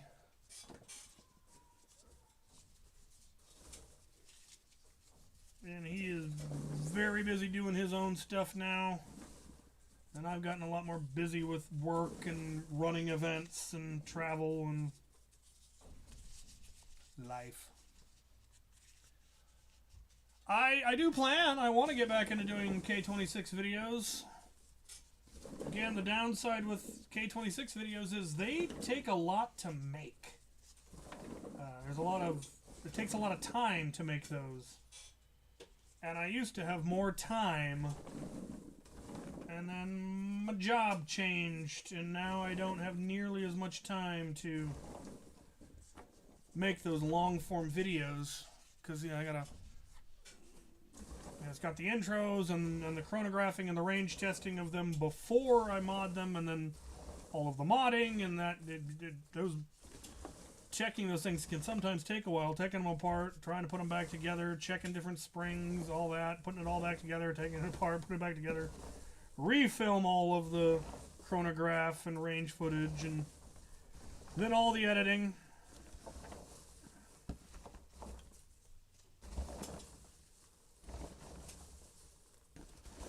But I do want to. I do have blasters that I still need to do. So it's not for lack of blasters. I have been in talks with Out of Darts to potentially expand that series a little bit further, but they have been too busy to follow up on that. Just no time in the day anymore. You see a Busby rocket. Where? Where do you think you see a Busby rocket? There's definitely not a Busby rocket in the ammo. What the what?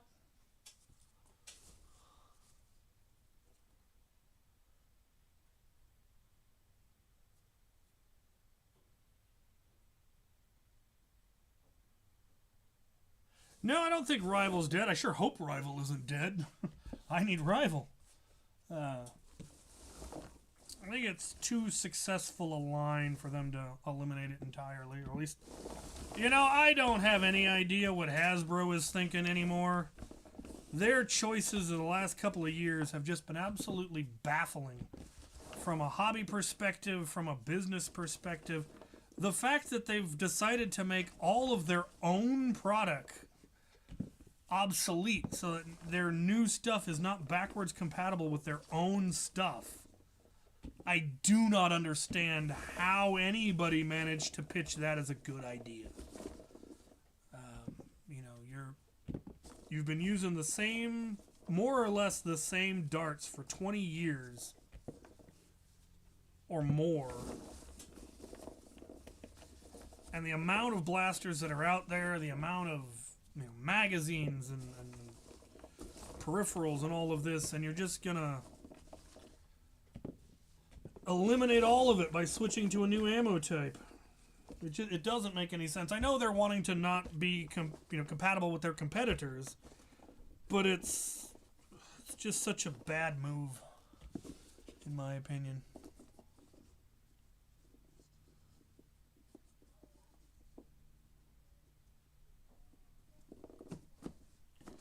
You know, I mean, Nerf has changed hands a lot over the years. It was originally, I think, Mattel. And then it was Kenner, and Laramie had it for a while, and finally Hasbro bought it. I mean, I can't imagine them selling it off because... Well, up until recently, it was the second most popular toy after Lego. For a while there, it was more popular than Lego. Lego had a dark age. And then Hasbro came out of theirs. I think they came out at about the same time. They both started really taking off. But, I mean, it's a billion-dollar industry, so... Which is why it's really weird that they're just handing over the standard dart to their competitors. X-Shot's still using that dart. Dart Zone's still using that dart. Worker's still using that dart. Dart Zone, Busby's still using that dart. So now your competitors are all cross-compatible and you're not.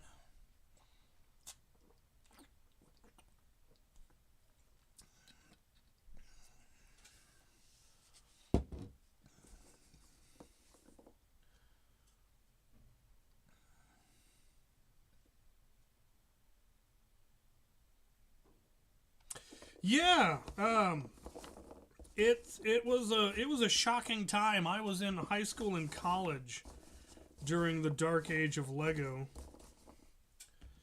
I remember the golden age of the 80s and early 90s, which were just fabulous time to be into Lego. And then they hired some new designers that were clearly not big fans of Lego that just designed really, really bad sets. They looked like they were built by children who weren't good at designing stuff. They looked half finished. They were just not good stuff. And they weren't marketing it well, and yeah, they had a major drop off, and they, at one point, they were nearly bankrupt and almost had to sell to Mattel. And fortunately, the owner, the CEO, whose family had owned Legos since World War II, decided, no, we're going to make one last try. They got new designers. They got some marketing guru guy who understood how to market toys. The big thing that saved them, oddly, was Bionicle, which is baffling to me. I never liked it, never much cared for it because it wasn't what I was into. I was into Castle and Pirate, and there was this weird Bionicle stuff. Wasn't compatible with any of what I wanted to build. Wasn't anything I was interested in. But I wasn't the target audience. They were targeting it to kids, and they went just all in on the marketing. And the big thing that made it so lucrative was they owned it entirely. it wasn't IP. Like, they had Harry Potter at the time, they had Star Wars at the time, and the IPs were just bleeding them dry because they had to pay so much in licensing. And those sets only did well when the year that a movie came out, and the movies didn't. Star Wars movies only come out every 3 years, and so they were just hemorrhaging money through that. And the Star Wars sets weren't particularly well designed, mostly because they didn't have the parts needed to build sets that complicated. They've increased the number of parts that exist exponentially. But with Bionicle, they had the toys, the video games, movies, TV shows, all the merch and all the land, and it was all free and clear because it was their IP. And that is ultimately what saved them, and then they started bringing in old school designers, people my age who were children during the golden age of Lego, and started bringing back a lot of that. They brought back a lot of the old lines. They bought back better sets. They started doing homages. They did crossovers. They did all kinds of cool stuff. They did the Lego movie. They did the Lego Batman movies, which have been incredibly successful. Ninjago and Monkey Kid are also their own IP that they're not paying for. And again, TV shows, movies, video games, endless marketing of that. And yeah, they turned it back around. And I'm glad, because I would have been very sad.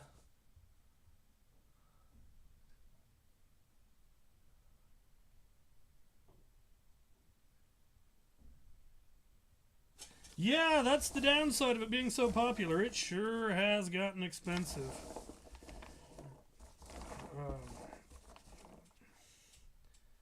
And they keep getting us with those big sets. The Black Seas Barracuda and the Eldorado Fortress and the 90th Anniversary Castle and the D&D set. I love it, but Lord, my wallet doesn't.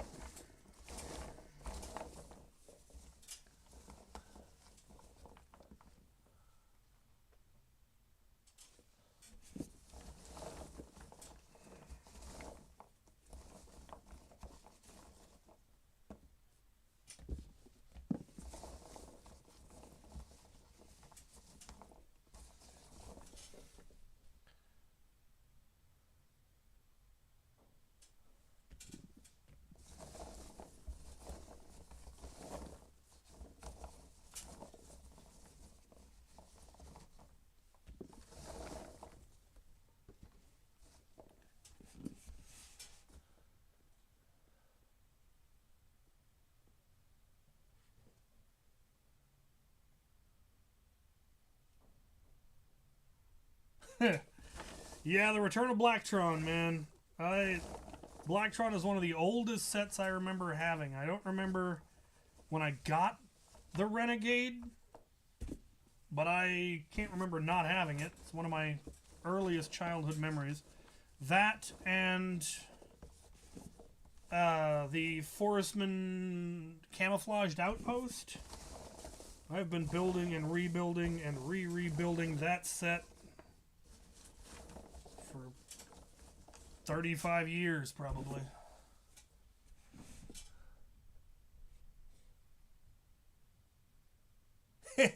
Upscaled Space Baby. Yeah, I know the guy who's behind all of that. He streams on Old Gray Bricks on Mondays with us.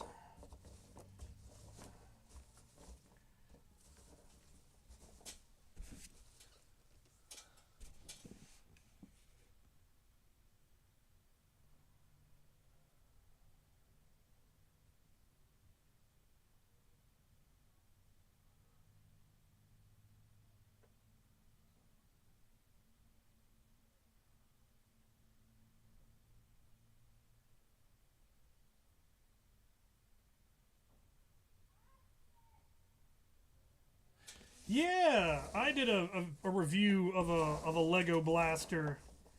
It was just rubber band powered, and then I added an afterburner to it, and the afterburner was all Lego.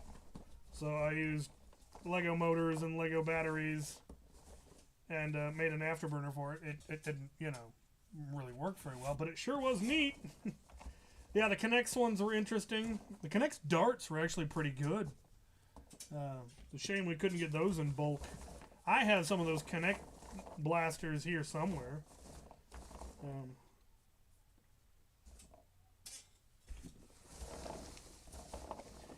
If you really wanted to, you could probably build a fairly decent blaster using Lego. The downside is, unless you're using Technic and know how to make it really, really strong, in which case it's going to be probably kind of bulky, you might have to crackle it.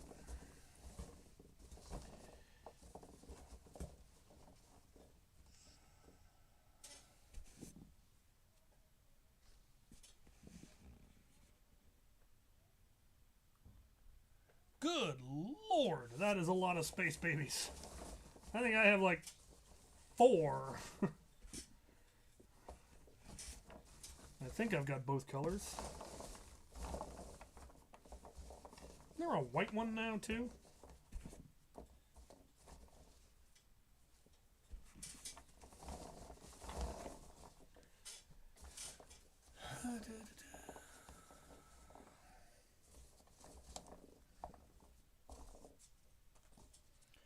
So you shall be quoted, and when it is found to be false, you shall be denounced for the villainous perjurer that you are.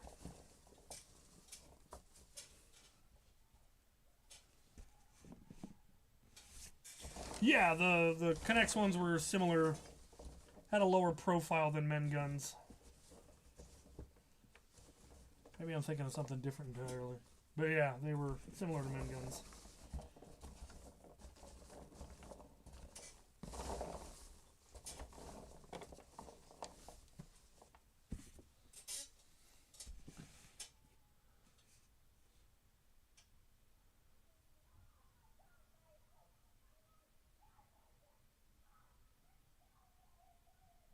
Okay, yeah, I thought so. I don't know. I'm kind of bummed that X-Shot didn't send me one of their AEGs. I need to find out who my contact was, or find out who, like, Dr. Flux's contact is, and see if they're still willing to send me stuff. I'd understand if not, but, you know, I like getting the free stuff. I am excited for it. Hopefully it's not an absolute flop. If it performs well, hopefully it will encourage the other big names to make their own AEGs. I'd love to see a Dart Zone AEG. I'd love to see a Worker AEG. Because like you said, a lot of the ones that are out there now are a little finicky. And they're expensive. I have absolutely no issue with my 77, but then I had mine, like, was fully customized and upgraded before it came to me. So all the tinkering you're talking about was already done. I have heard from out of Darts, they had the X-Shot AEG at the Portland War, and they were having, it's a little bit picky about ammo. I don't know if that's something that would be easy to fix, but it was folding darts over. I didn't get the full review of which darts and if there were darts that it didn't, but they had a lot of jams. On gel blasters! I have no thoughts on gel blasters. I am not remotely interested in gel blasters. I don't think I've ever fired one. See them at Goodwill every once in a while, like, no.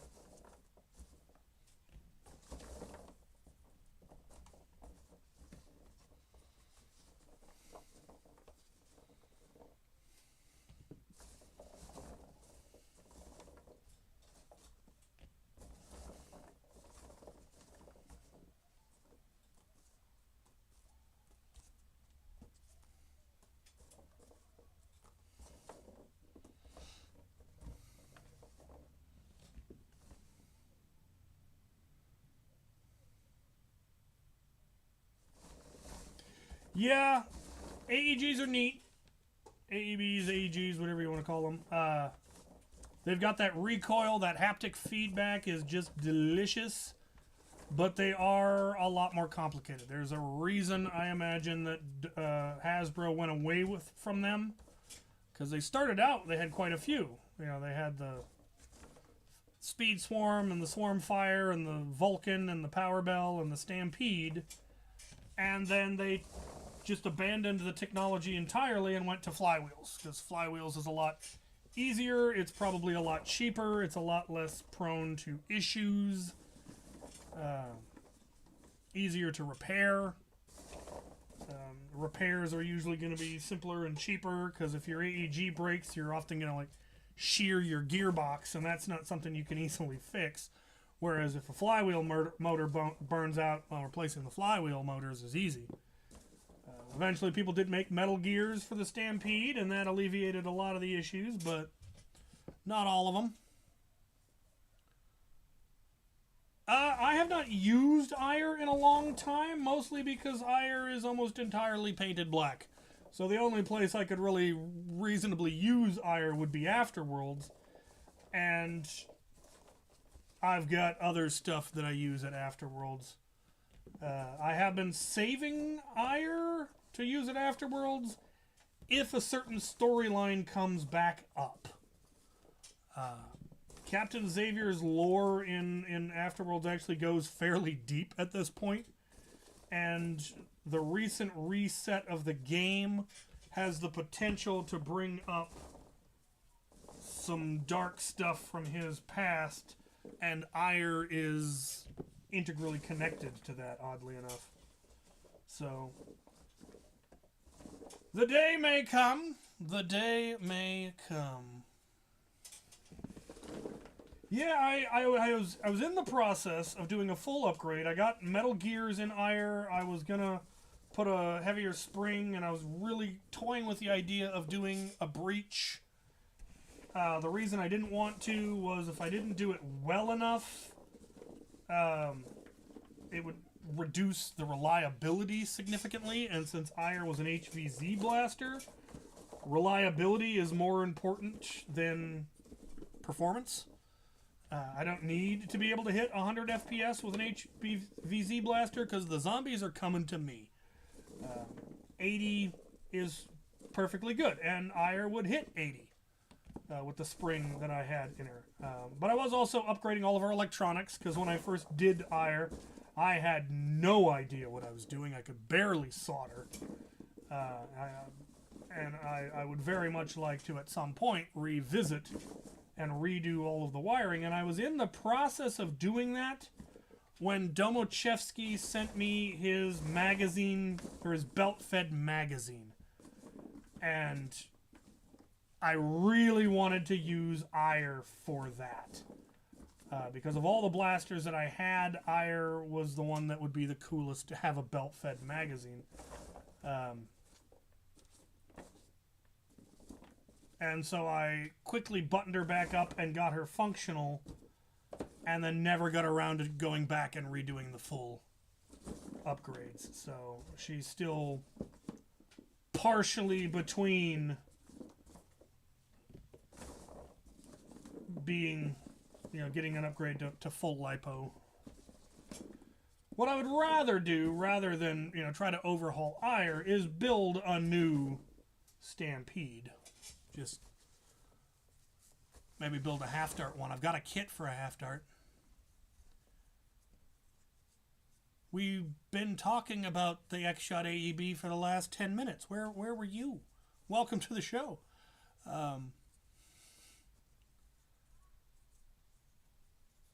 If it wasn't, again, I don't know. See, the problem is I have things like an FDL3. And it's really hard to go with a Stampede with its inherent problems and reliability issues and relatively slow rate of fire and low power and less accuracy when you've got a perfectly good FDL3.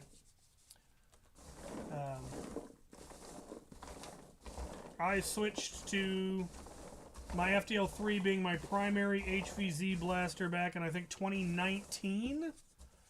And I have not received a blaster that I consider to be as good for HVZ yet. As far as reliability, accuracy, performance, everything about it,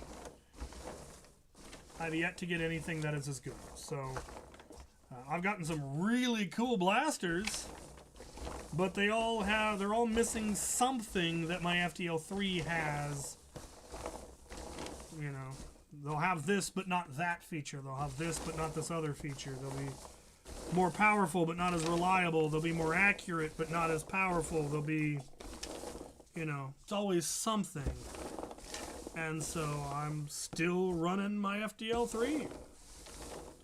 Someday, maybe somebody will come out with something better.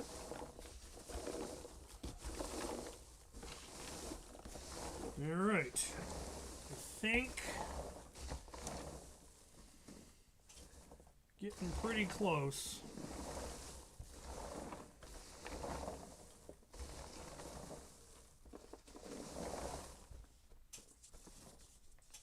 So many half darts. I did not go to Portland with this many half darts. I do not know how I came home with so many. I think there were other loaner darts that were brought and then just all end up in mine. What do we got going on? Afterworlds. If the game is Afterworlds, is setting up the play space before Worlds? Yes.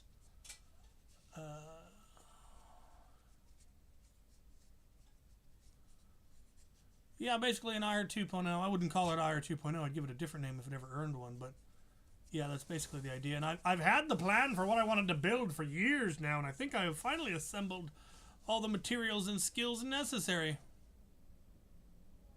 Yeah, I wanted to make a Drain Blaster Mortar too. I brought all the parts, and then I moved and never finished the project.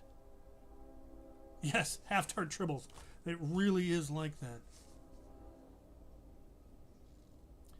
Do I think the hobby has been dwindling in the last year? The pro stuff has been great. I feel like our hobby is a bit stalled at the moment. HVZ around me is huge, and then last year that dipped. No, I think that is a localized problem, and I don't think it is a major problem at all. The hobby has been growing in leaps and bounds.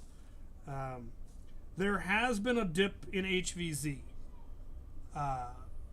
Like when I first started getting into it in 2012, it was played on 700 campuses across America. I didn't even know there were that many campuses. But there were 700 registered Nerf clubs using the old HVZ website. The old, I don't remember what it was called now. There was a website that you could use for running your HVZs. It was free. It was open source. There were 700 registered games. And I doubt there is half that today. And a lot of it is just how much the world has changed in the last 12 years. We were running around WSU campus in full black tactical gear with black painted blasters, and almost nobody batted an eye. I can't even fathom doing that today. I can't even imagine considering doing that today. That would be suicide. And as a result, you know, there's been so many school shootings that a lot of campuses aren't allowing Nerf blasters on campus, and you really can't blame them. And a lot of clubs didn't survive COVID. One of the things that happens with a Nerf club is you get, or an HVZ club, is you get people that are willing to run the game, that are good at running the game. They get the game up and running, they get people really interested, and then they graduate.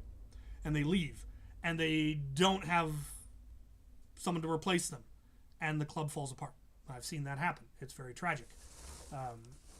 And when nobody was on campus for a couple of years because of COVID, all the clubs got shut down and then never started up again.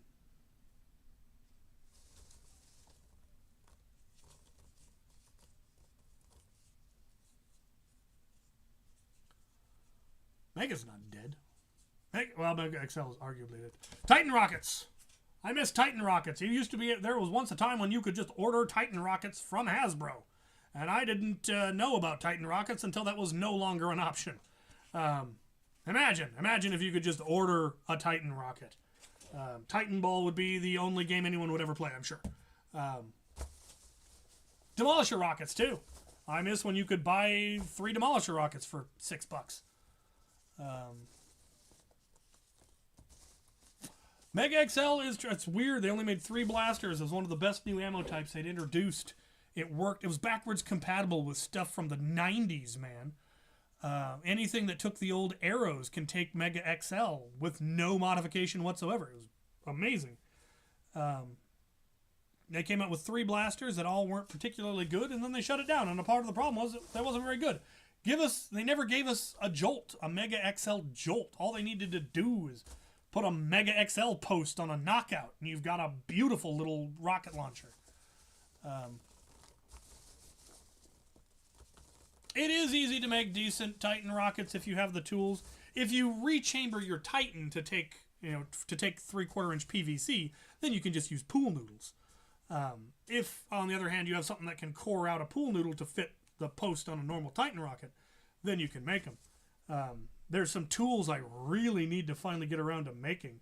I need to get a wire cutter, a heated wire cutter for cutting foam, because that's what I would really need to make really good Titan rockets. Because the biggest problem is when you core out the pool noodle, it's not smooth on the inside and it doesn't seal the air very well. Yes, old Mega can fire. Well, some old Mega can fire Ultra. Depends on whether or not it had a post. But yes, Ultra and old Mega were the same diameter. I have never seen an off-brand Mega XL. That doesn't mean they don't exist, but I haven't seen any. And it's probably just because they weren't even on the shelves long enough. Mega had a couple of years. I mean, I don't remember. It was a couple of years ago they came out with, yeah. And so that's kind of the issue there. There are still places you can find them. Unfortunately, I don't have anyone near me. Ollie's has Mega XL ammo often for obscenely cheap. And I'm sure there was probably a similar outlet store somewhere in the Pacific Northwest that had it that I just didn't ever go into. I'm betting Big Lots probably had them, and I never went into a Big Lots to look. And now Big Lots are all closed.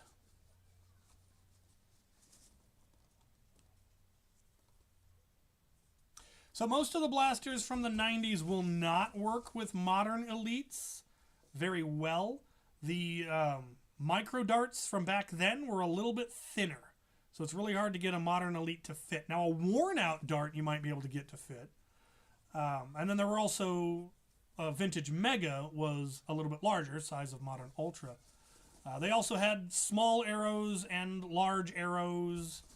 Titan rockets don't go back that far. They had some other weird proprietary ammo from back in the day.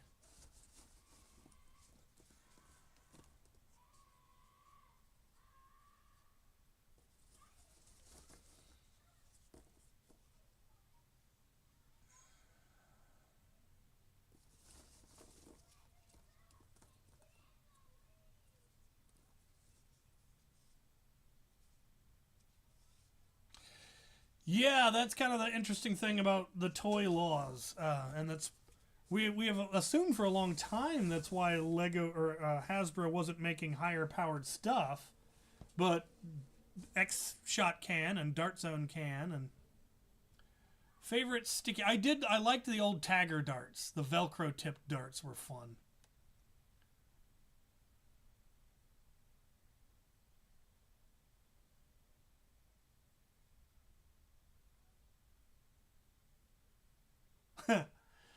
Yeah, a Retaliator, you're probably never going to get it to hit much harder than a Nexus does out of the box.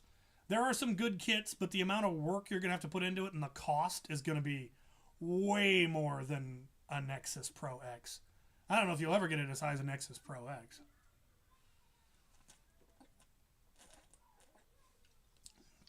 Unless you do like the extended plunger tube and the heavier spring and the reinforced shell, and again, it's gonna way exceed the cost. All right, this is all half dart, so I need to figure out where I'm gonna put them because my other half dart bin's already full. I got one more tote.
last bin.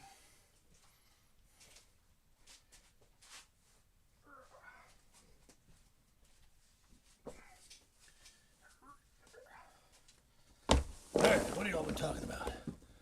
Supermax. All these right now.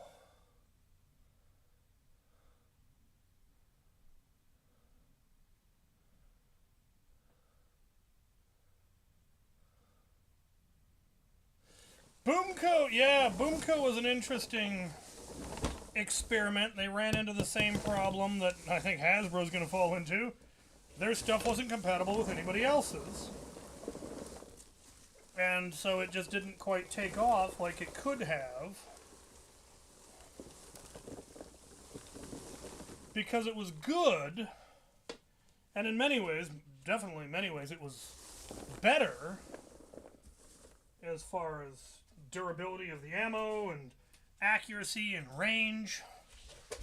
But it wasn't better enough to get people to abandon the old system. And so they didn't, and so it didn't last. Is there any footage from the Lloyd Nerf battles? Yes! Yes, there is. Not a whole lot of it because I was running the event, but I did get some footage, and I will be doing a video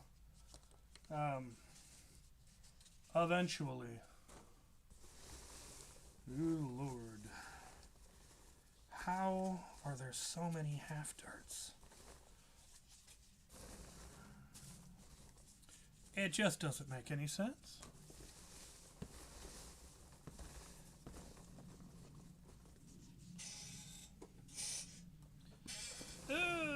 Can I ask, if you had an unlimited amount of ammo, what type would you run in a game and why? Rival!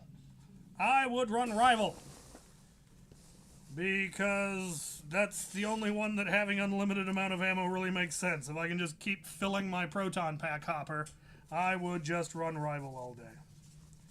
And if it was an indoor event, it would be even better because it would be so easy to clean up. Just bring a leaf blower, blow it all into a corner, and shovel it all up. Unless I don't even have to worry about that because this magical infinite supply of ammo infinitely cleans itself. That would be neat.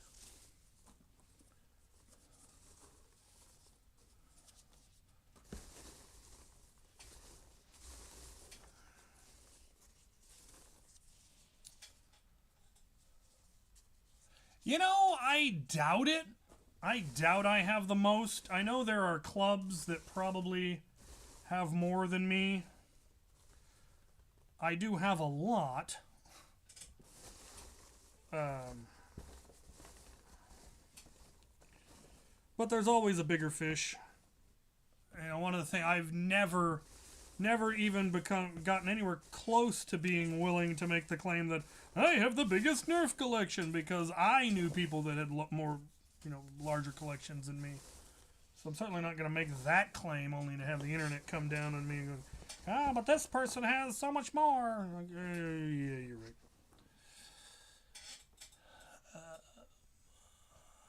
It was a blast. Thank you. Oh, you were there. Very good. Yeah, well, there'll be another one next month.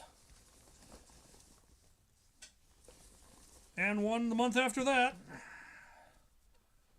And, after that, we'll be in negotiations with the company. At that point, there's a good chance that they will have gotten things set up to run their own.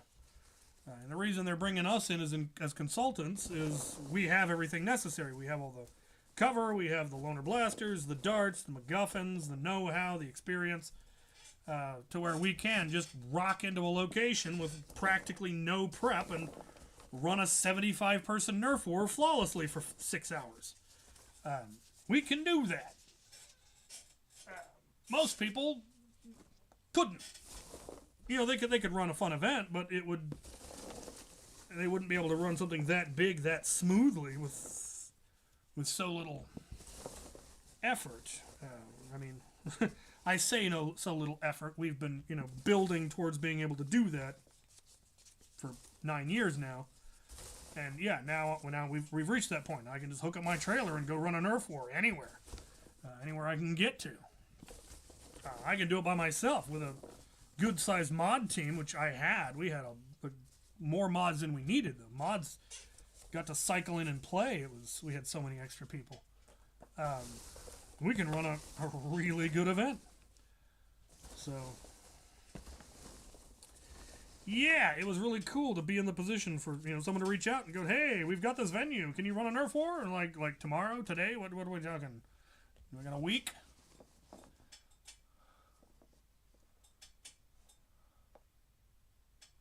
Nice. Dual Venoms. Good choice. Just solid blasters. Dart Zone really understands what we're about. And I appreciate him.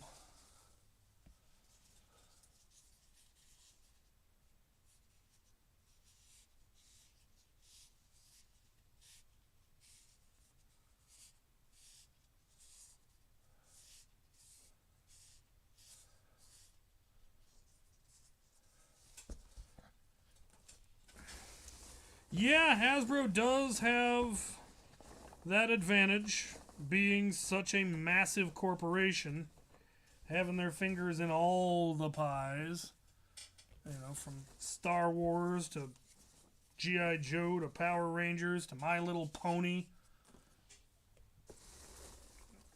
They've got all the big IPs. It allows them to throw their weight around, and they are not afraid to. But I think they forget that giants can fall if they make enough mistakes.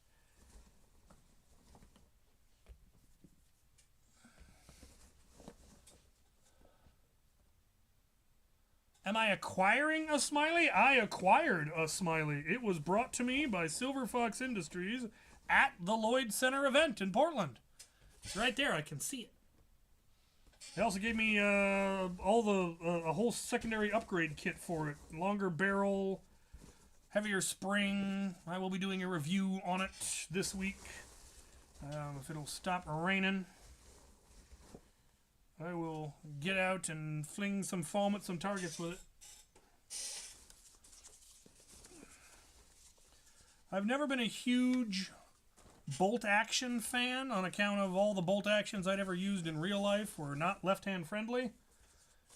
And they keep coming out with bolt action blasters that are left-hand friendly. And I'm starting to understand the joy of it. It's it's gimmicky. Yeah, pump action is faster and all of that, but there's just something very satisfying about a good bolt action blaster. And the Smiley, from what I've tinkered with so far, it's a lot of fun.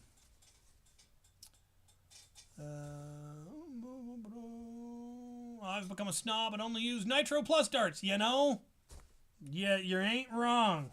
They're nice. I wish I'd gotten in when they had a really, really good deal on them, and I got in like a day too late and the deal had ended. I wish I'd gotten more. No, I did not get the metal handle. It is printed in something stronger. I think it's printed in like nylon or something. I am tempted to just make a metal bolt. I own a drill press and a bench grinder. I just need to get some 1/4 inch aluminum. Wrong bin.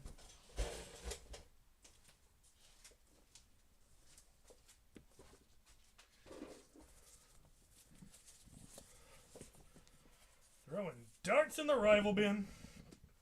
Like a mook. There, I need to get some half darts out of here. There was just no room to work.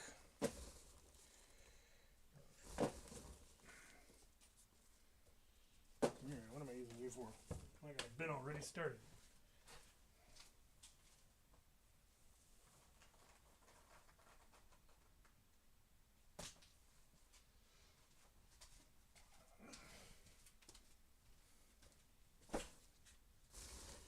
What do we got?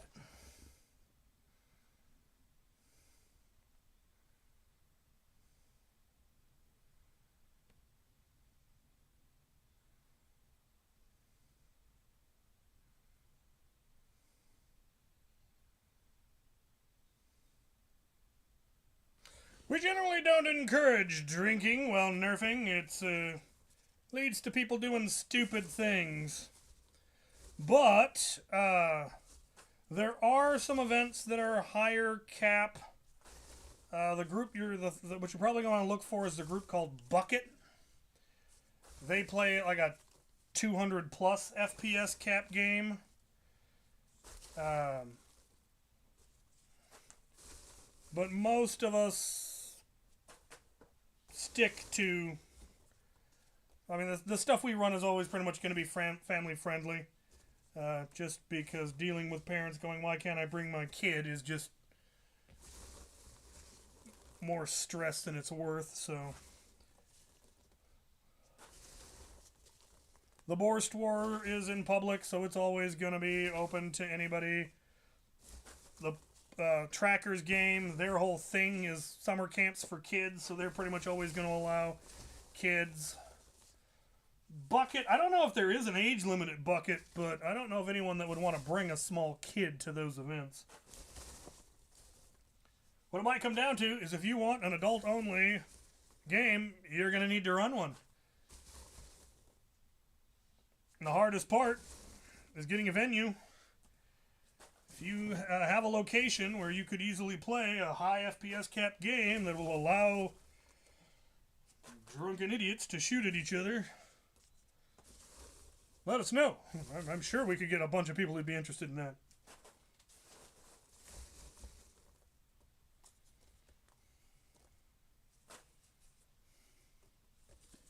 What do we got?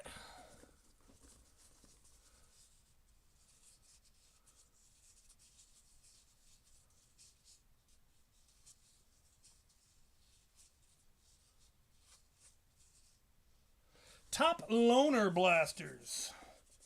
Well, it depends on what level you're going for. But pretty much I mean, if you're just about anything by Dart Zone makes a good loaner blaster at this point. And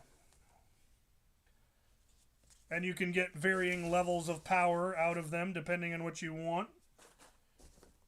There's plenty that hit over 200 or hit close to 200, and then of course there's lots that hit a lot closer to 150, and then there's some that can be easily gotten down even to HVZ numbers without too much trouble. So anything that fires rival is also a great loaner blaster. They're a lot less prone to issues and typically come in at around that 100 FPS, because if you get rival much over 100 FPS, it starts getting squirrely. But they make for great loaner blasters. They're harder to find, but I mean, if you have good thrift around you, that's what I will usually go for.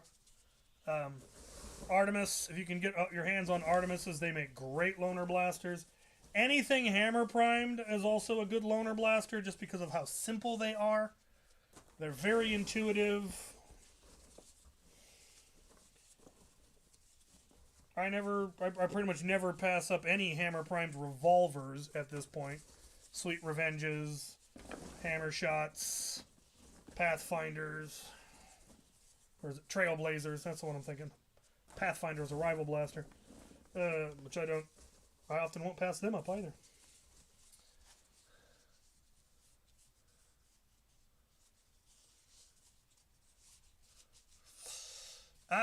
You could, I mean, I have no idea if you can get a Nexus Pro down to 120 FPS. You would need to find a really weak spring for that, but it might be possible.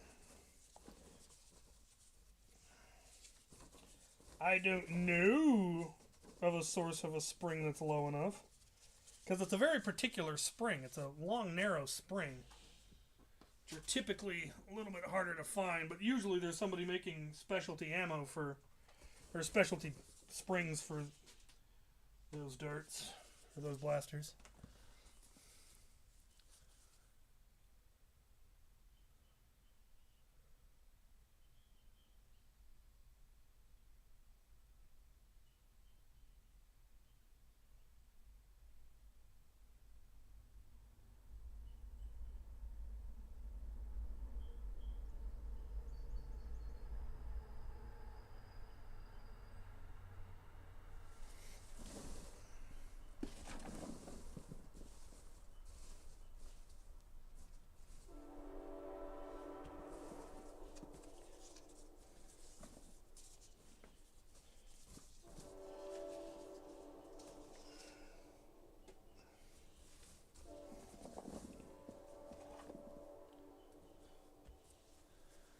what do we get? No new comments.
If they haven't already developed a new cap for it, but yeah, probably out of darts, if they have a buffer tube cap, that'll bring the FPS down, and then yeah, putting a scar barrel on it will also help bring it down.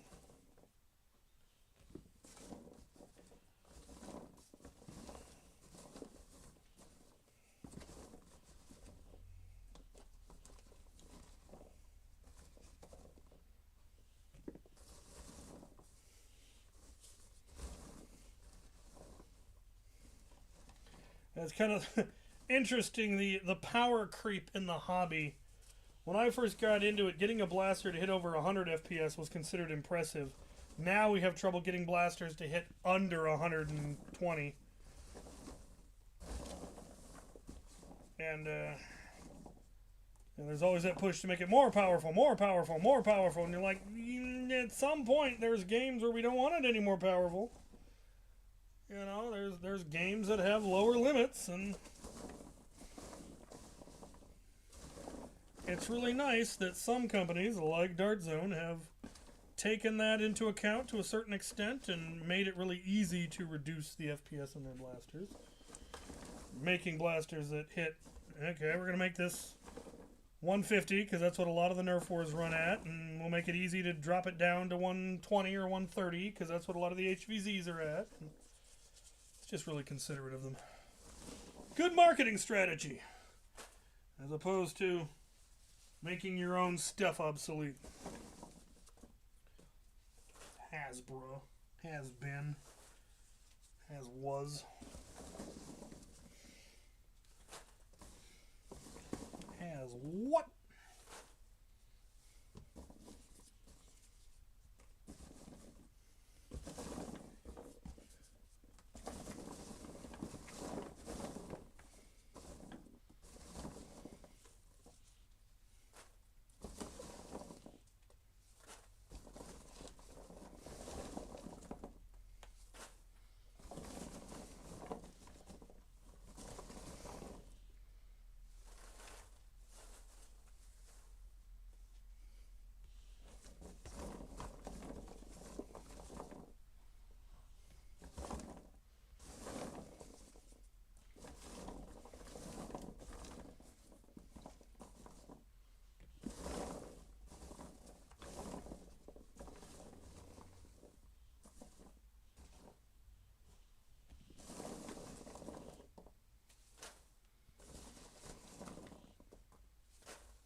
There. Let's get caught back up.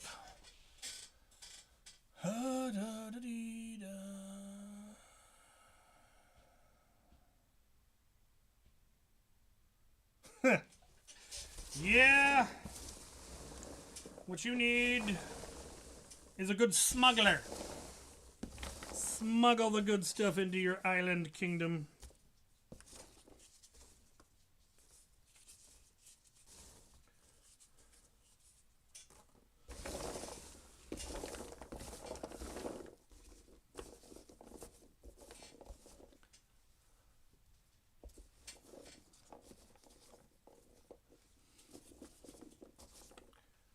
Cherry ice cream and cherry fresca. Yeah, yeah.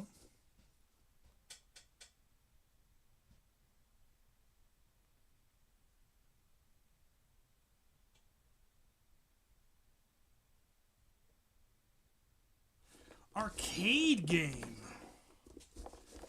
I was always a fan of Rampage.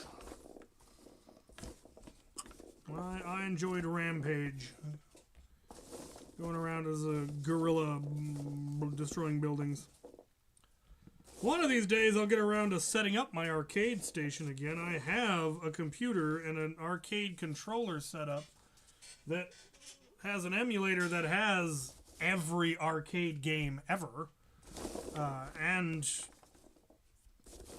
every Sega game, every NES game, every SNES game, every PlayStation 1 game.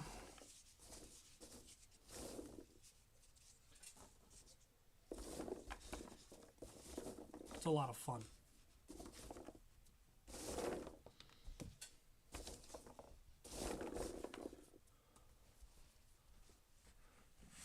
End strike. End strike. Alpha Trooper. Alpha Trooper was my favorite end strike blaster. And my second favorite end strike elite blaster.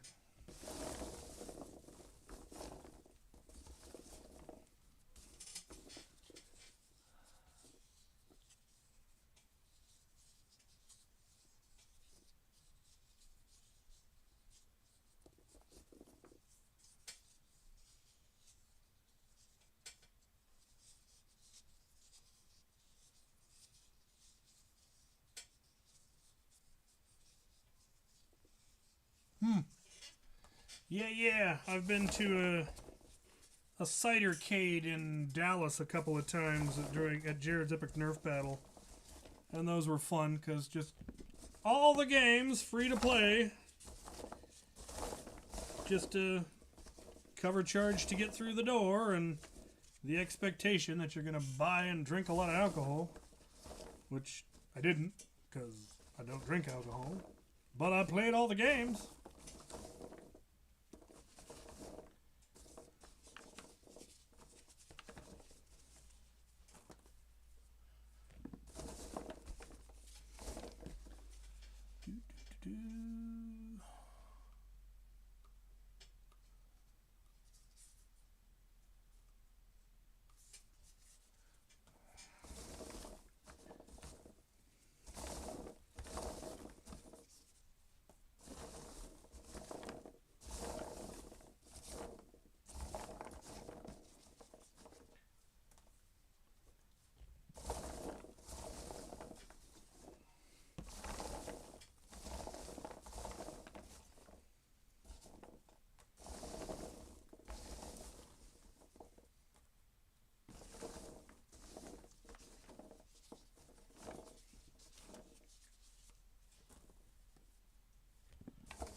What is one of my favorite story moments from Afterworlds?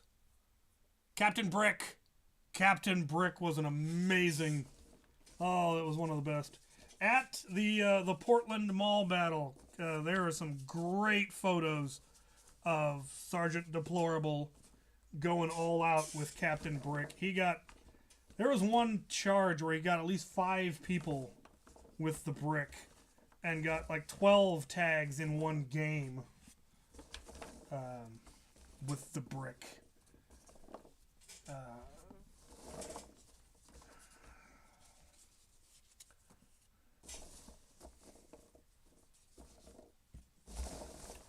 Yeah, I have I think 4 of the official Nerf Zombie Strike half bricks, but I don't have a full brick. I need to get a full brick.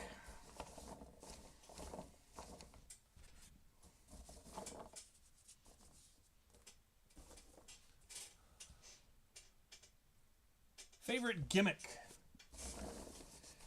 I don't know if I would really call Hammer Prime blasters a gimmick, but that's kind of gimmicky. Lever action is always fun. I had a lever action 22 growing up.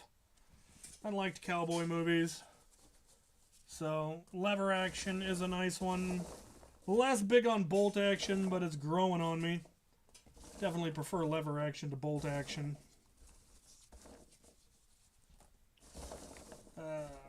Anything that can fire more than one kind of ammo. I suppose that's kind of a gimmick. Things being modular. Modular is kind of my gimmick.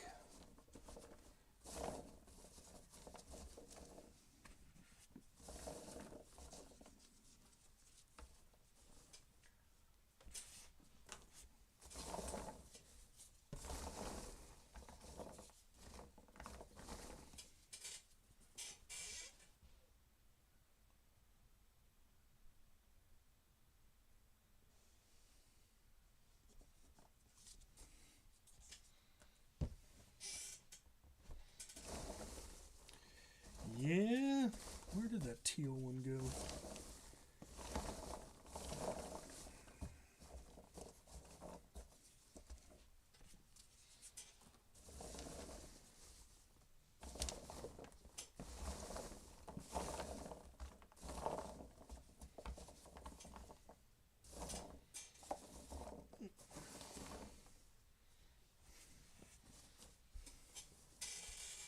Pump prime or side prime? Definitely pump prime.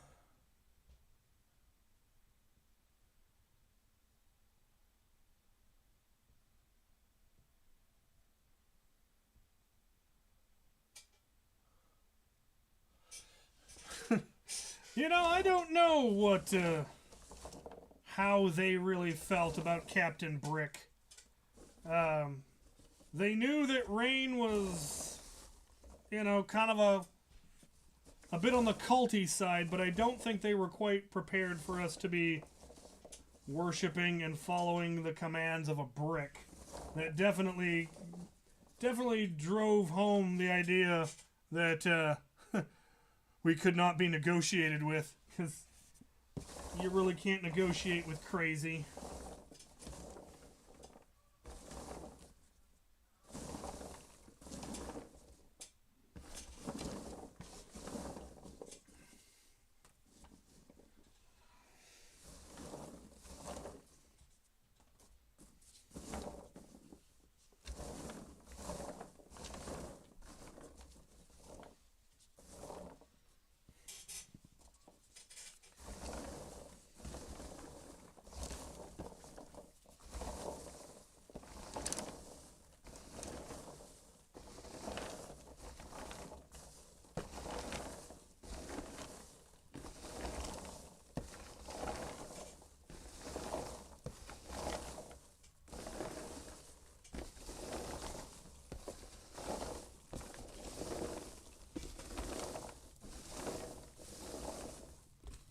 Yeah, right.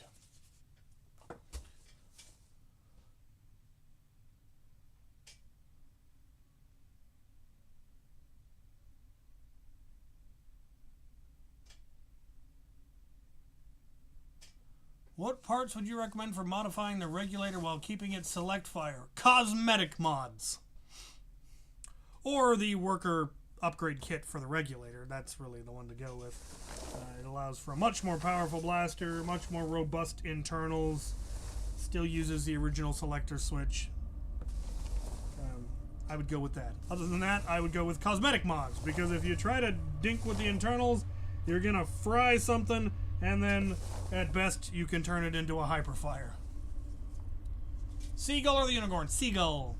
I like the form factor better and the general feel of it.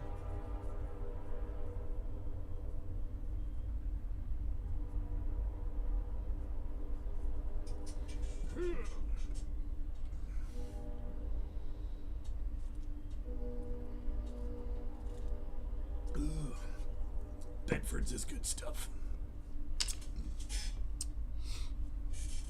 I'd put it up there with IBC and Thomas Kemper.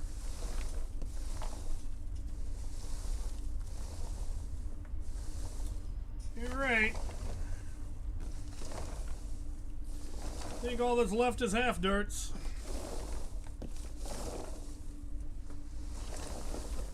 And an absolutely redonkulous number of them.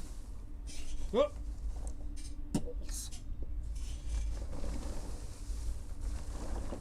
We still have cut down AccuFakes circulating in our half darts. Trying. I should go eat something.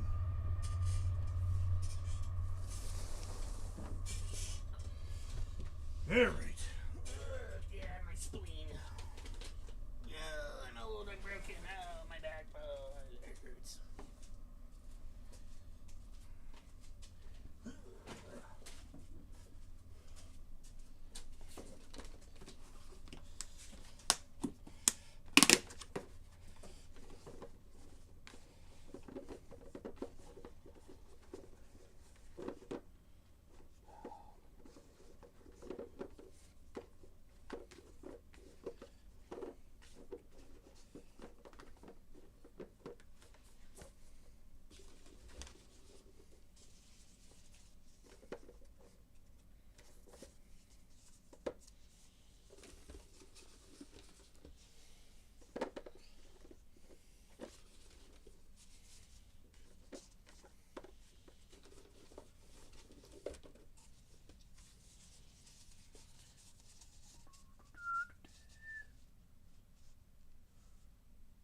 Oh yeah, there's lots of loose dart heads. They happen.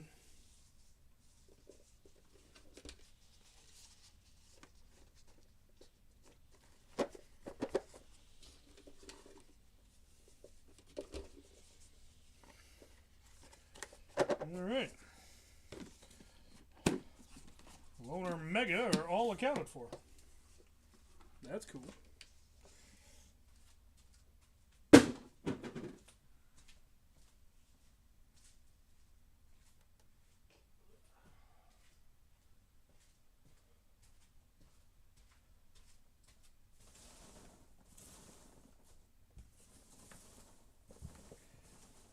going to need to sort that into another bin. Here's some trash.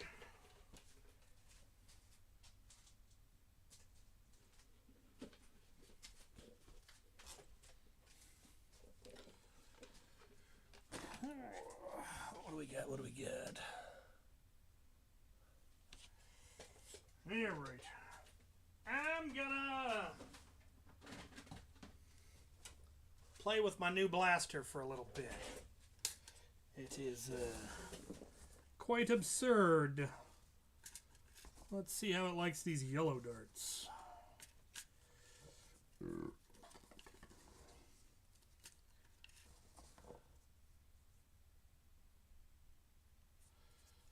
Afterworlds was a fun place to play an NPC. The thing to remember is that if you're playing an NPC, it doesn't just mean that you get to be invulnerable and be a badass and do whatever you want. your goal, your purpose as an NPC is to make the game more enjoyable for the players. Because you are not a player, you are part of the game. You cannot win in the traditional sense. You win if the people playing the game have more fun because of you. That is how you determine if you are a successful NPC. And I have succeeded and failed at that at Afterworlds in equal measure. There have been a couple of times where I left feeling really, really good about how I played my NPC, and people really enjoyed the character that I played. And then I've had times where people didn't enjoy it, but they liked it. It was kind of, I was scary. I was terrifying. And they actually really enjoyed the fact that they were truly scared, even though it was a game. And I've had times where I did not do a good job. I lost track of what I was supposed to be doing and kind of didn't make the game better. Might have made the game worse for some people. And it's, that's the nature of playing an NPC. But if you're playing an NPC at Afterworlds, you are at Udo's whim. You do what he says, you don't do what he tells you not to do. It's a lot of fun. But it's not for everybody. There have been some people that did not do good as NPCs. Didn't have the right attitude, didn't have the right mentality. It's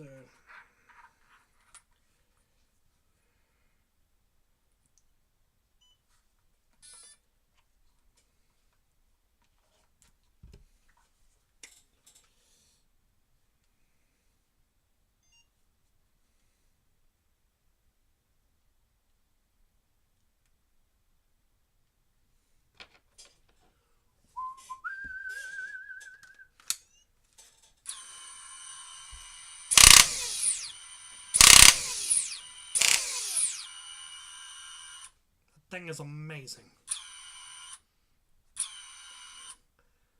The hotshot mode flywheels kick in when you raise it.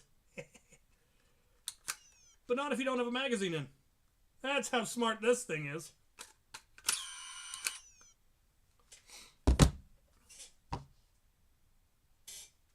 I didn't have the bin in the dart catcher. I've made a mess. Hey, there's a dart catcher over there. See how many rounds I can get into it.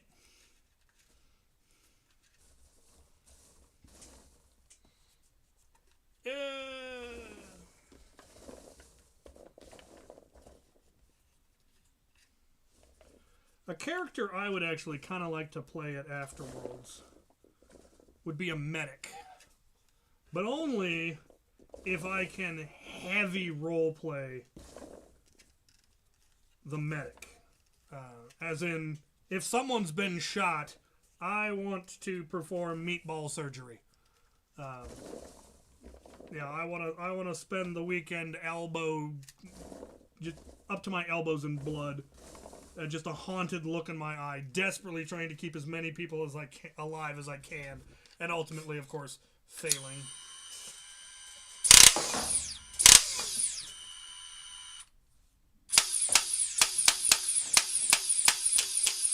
Oh, that is so good. Need to adjust the single fire settings. They're not quite as tuned as the other modes. May the 4th! Yes, we actually do celebrate May the 4th here in Vader. Some years they've actually had a parade. I don't know if they're planning to this year. It's on a Sunday, so there's no excuse not to. Should check the community board and see if there's anything planned. I know they used to have t-shirts. Someday, when I'm old and crusty, I shall run for mayor of Vader and change the title to Emperor.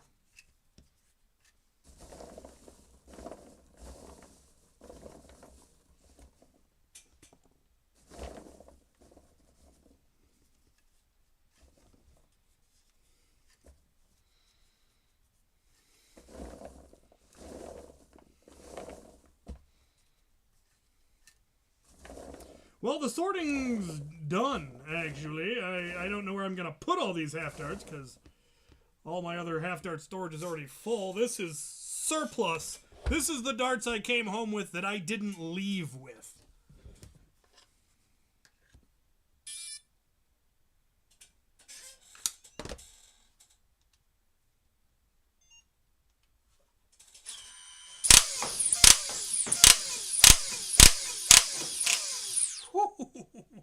That burst mode is nice. It's the thing about this blaster is how absurdly narrow it is. Like it's only a little bit wider than my thumb, and that is bafflingly. It's barely any wider than the magazine. And I'm not entirely sold on that. The grip feels a little bit small, and that's partly because I have large hands, but it could be a little bit wider in the grip, which would also allow you to get a larger battery in there, which would be nice. And the rest of it is easy to solve. I plan to make plates that'll go on either side for a couple of reasons. I want a holster mount on the left side so I can put it on a holster, and for that it'd be easier to just, make a plate that just screws into these screw holes. I might need to replace these screws, but that's easily enough.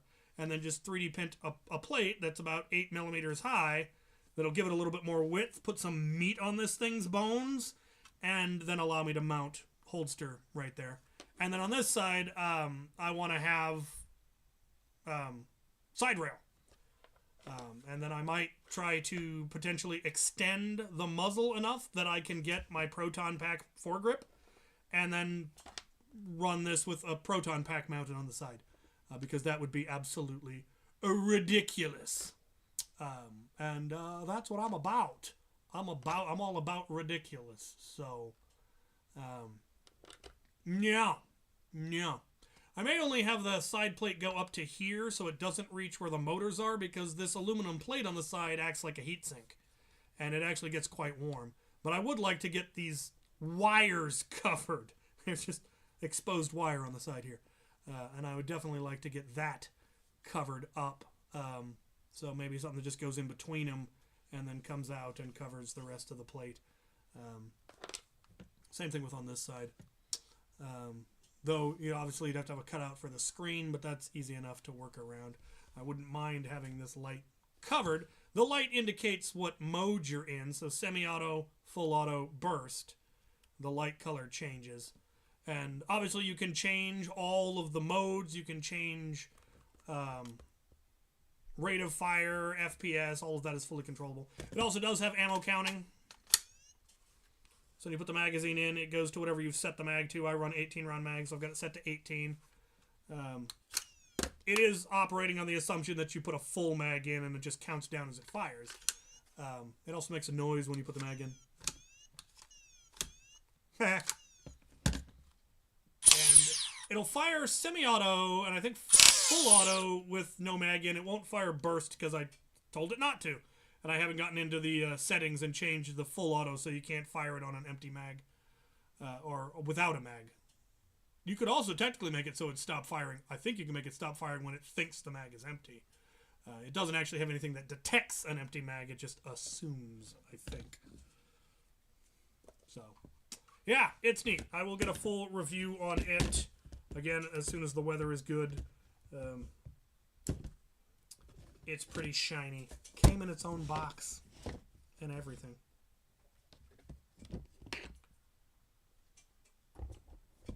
You pretty much missed everything.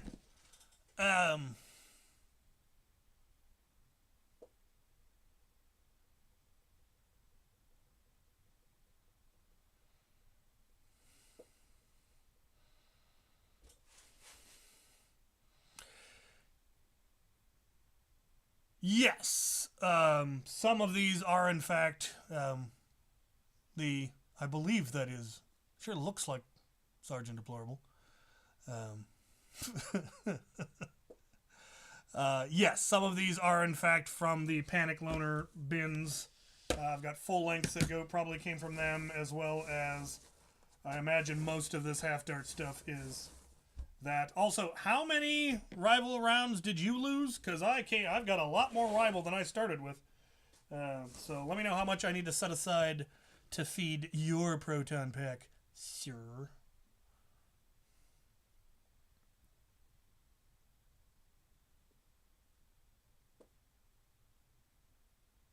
I don't believe you, Bumbo Mumbo. I think you're telling tales. 450 FPS, my foot. Of course, I could be wrong.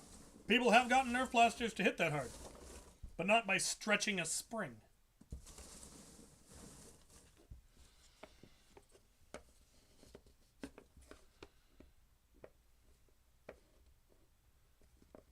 No, there are events that allow that. I think Bucket doesn't have, our Bucket Club doesn't have an FPS cap.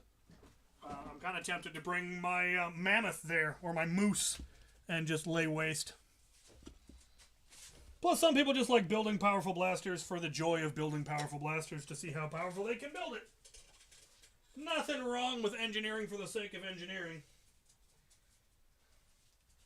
I don't build blasters that powerful because I have nowhere to use them. Well, there's nothing wrong with other people doing it. The most powerful one I built one that hit 500 FPS just to see if I could. And I could. Shot a hole through my dartnet. Still kind of annoyed about that.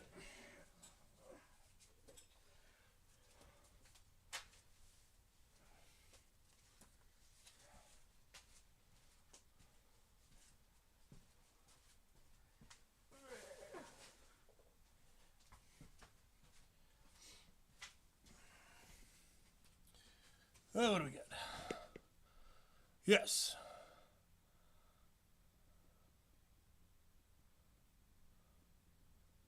A 5-gallon. I don't have 5 gallons extra.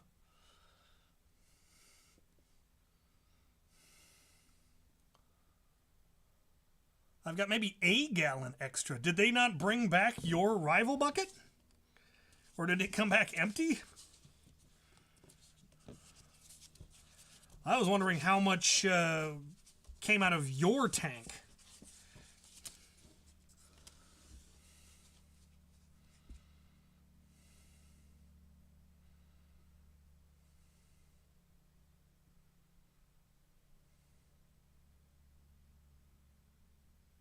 Oh, I see. I see. It wasn't Nerf. Yeah, there's plenty of, like, you can get the Swift or the Mark IV or the Kunlun up to 300, 350, 400 easily.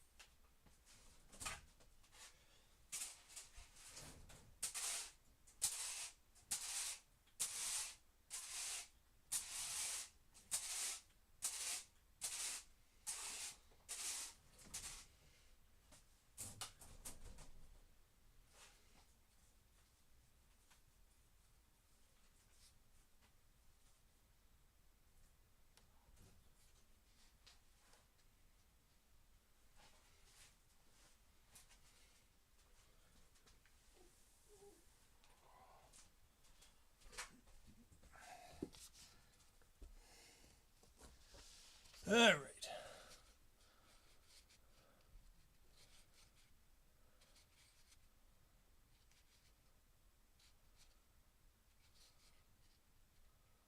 Who knows? We'll figure it out. One way or the other, you'll get your ammo back. 4 gallons of balls lost to the void. That does happen. It does happen. Rivals seeps into the cracks. You also have a tendency of people to show up with a god hopper that was empty when they got there and is somehow not empty when they leave. More rival ammo disappears at events than any other ammo. Half lengths, full lengths, they breed in the dark, but rival wanders off.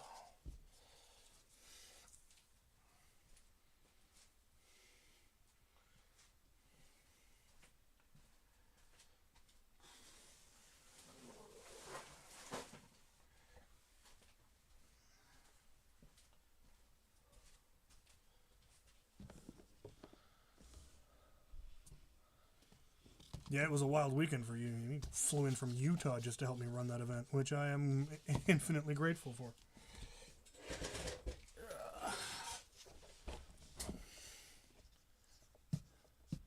Make a proton pack out of a car's gas tank. That sounds cumbersome.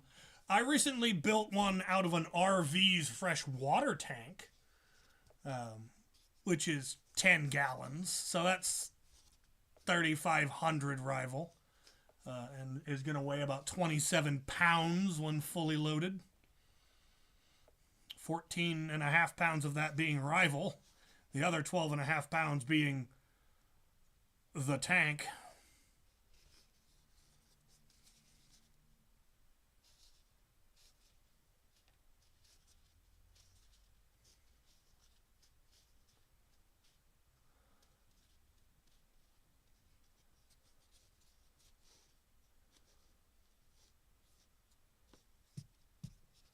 Store shelves, Dart Zone. Dart Zone has the best darts. That's their tagline. Best darts ever. Ultimately, unfortunately, there is no one best dart. You're going to have to get a variety of darts, figure out which ones work best in your blaster. Because every blaster is different. All the darts are different. There will probably be one brand that works really well for you. So get a variety, test them, figure out one works best. It's the only way to do it.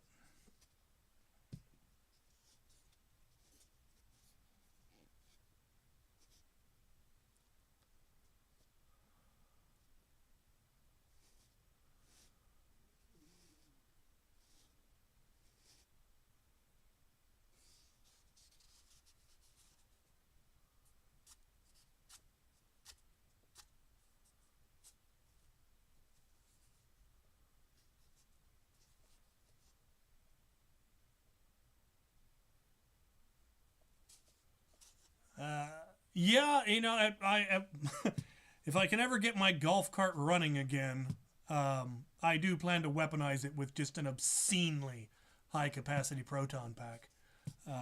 Probably use like a 30 or 50 round drum and mount multiple agitators on the bottom so that you can feed multiple proton packs from it. So then, like, the driver and the passenger both have a proton pack that are both feeding from the same giant tank. That would be fun. I don't have 50 gallons worth of rival. I'm not sure how many gallons I have. Let's see, 1, 2, probably 3, 4, 5, 6, 7.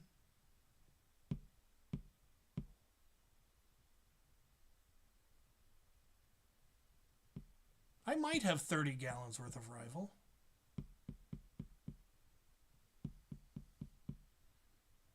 How much is this? That would give me an idea.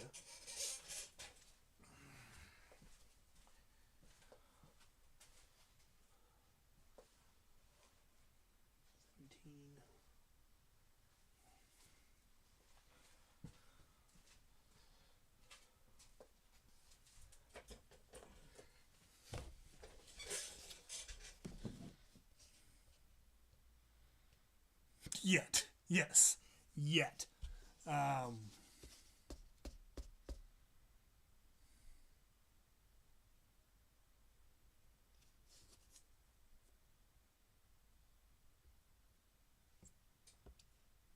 Oh, I might not be far off.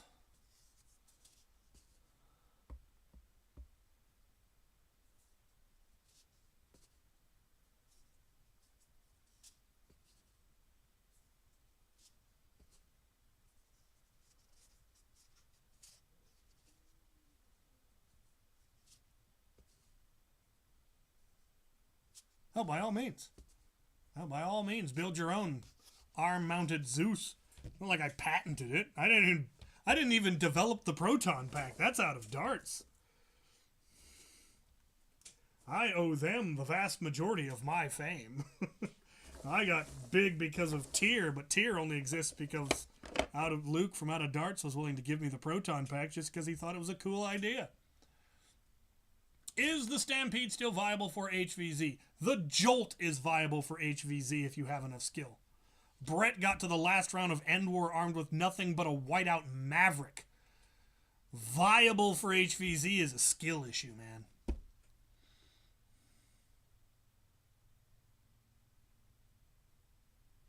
Also, I can't imagine why it would suddenly not be viable for HVZ. It was viable for HVZ when it first came out, and HVZ hasn't changed. So, yes, the Stampede is still a perfectly viable blaster for HVZ.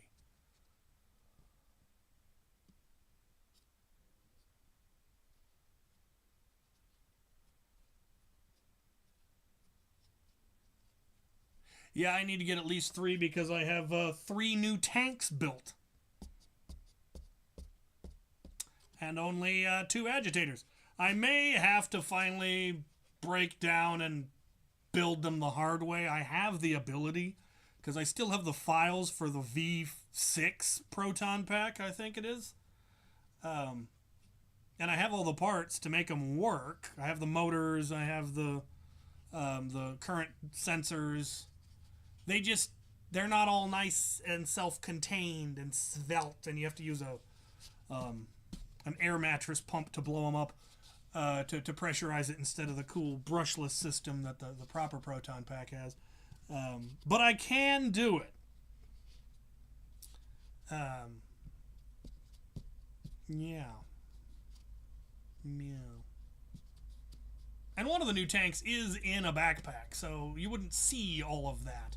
Whereas one of the other new ones, the agitator just hangs off the bottom of the tank, which is a little alarming. I should probably put a strap on there just to make sure it doesn't fall off.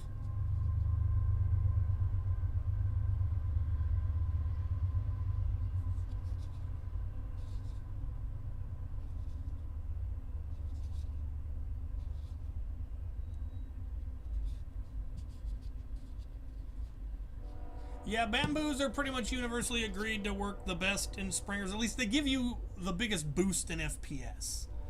Whether they're more accurate, well, that's going to come down to your testing.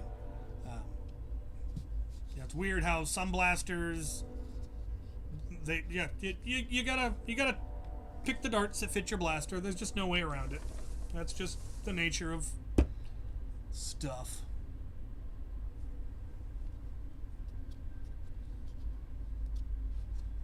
No, well, kind of. I haven't used her in a long time, but that's just because I got better blasters. I use an FDL3 for my primary HVZ blaster now. Ire may make a comeback at Afterworld someday. Depends on the story.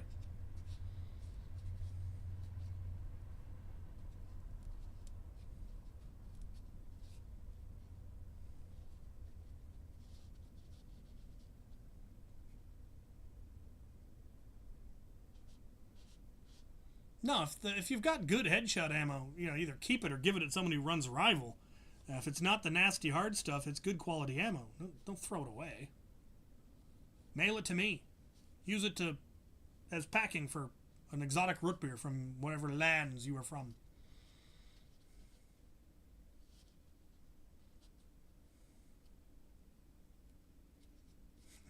Being wide out makes it lucky. No, Brett is just a survivor.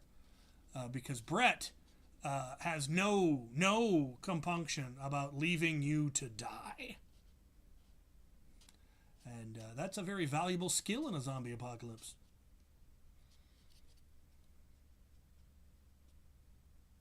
I have no idea. I have yet to get my hands on an X-Shot half dart. I don't think. Or have I? We go find out. I think I have the Fury, which probably came with the new darts.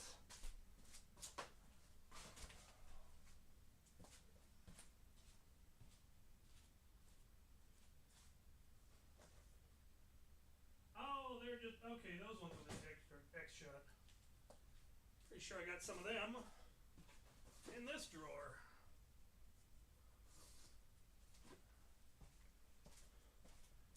Grab the scales.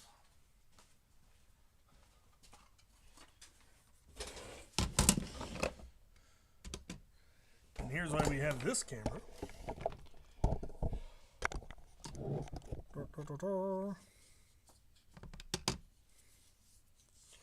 Okay, this is Adventure Force coming in at 9.4, 9.3, wobbling there. Here's an X shot coming in at 9.3. Like, I don't even make a distinction between these two when I sort. What else do we got? We've got a yellow worker one here coming in at 1.4, so 1/10 of a gram heavier. Let's see. Worker purple, 1.4. Venture for Dart Zone Bamboo, 0.76. These ones were considerably lighter. If I get, let's see, standard Adventure Force, 1.7, a little bit heavier. Greenhead, are they the heavy ones? Yes, 1.18. So there's one of your heavier darts. The original bamboos, 0.97. So yeah, the red tipped ones are the lightest we've come up with so far. Got one of these triple ribbed ones, 1.9, a little bit on the heavier side. So Nitro Plus in here somewhere. Yeah, Nitro Plus, 1.9 or 9.7. Got any weird ones in here?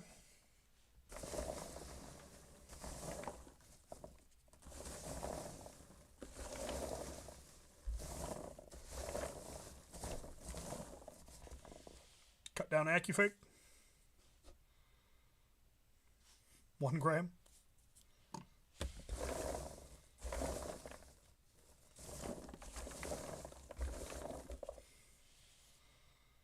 I already got one of those.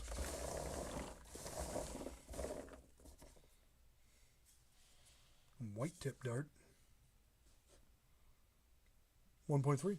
I think I had some weirder ones in my own collection.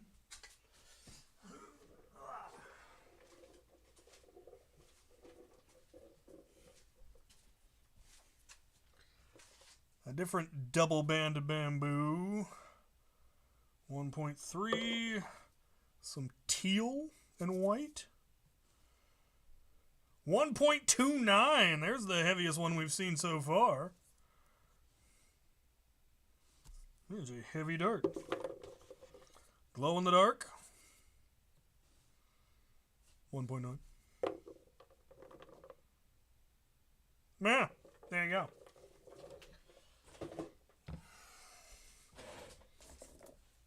Purple and green. 1.9.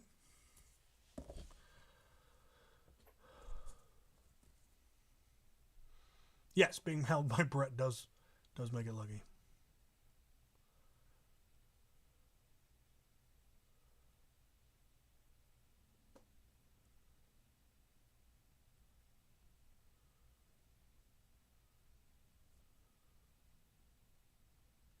Oh, yeah. I saw a couple of the Nerf Pro.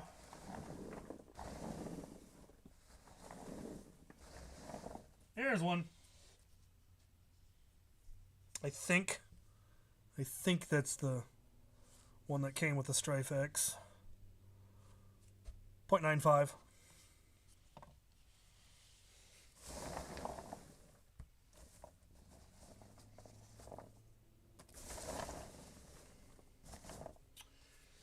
There's, I think, the newer dart, or Nerf Pro. 1.3. Oh.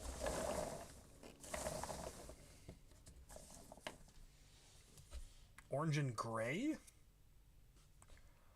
1.3. Any other requests?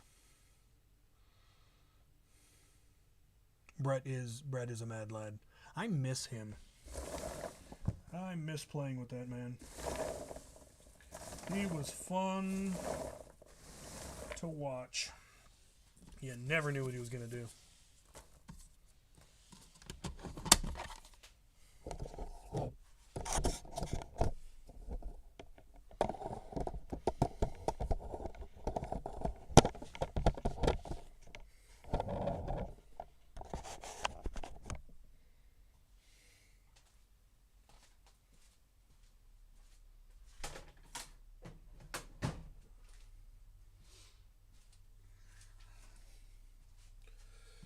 Alright, what do we got going on?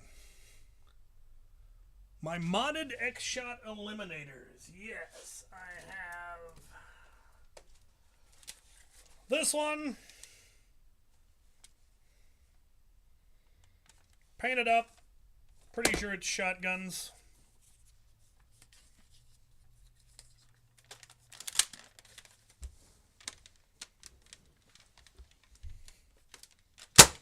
Yep. Still fires both. I have no idea what I've got in this thing. I've got just a plethora of random springs. Or at least one long shot spring in there. And then the other one.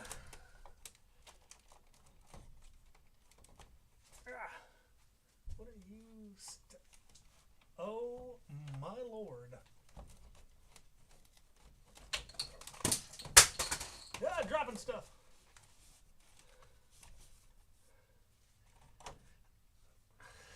I just found something I've been looking for 3 years. I knew this had to be here somewhere. It's the Nerf foam brain. I have torn this place apart looking for that thing.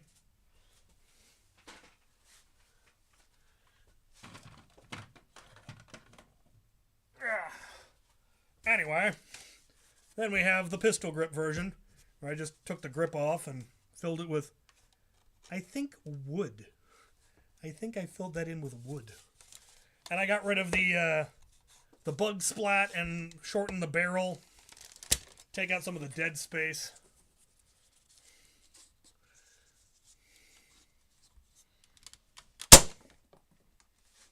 It's also got fairly hefty spring in it.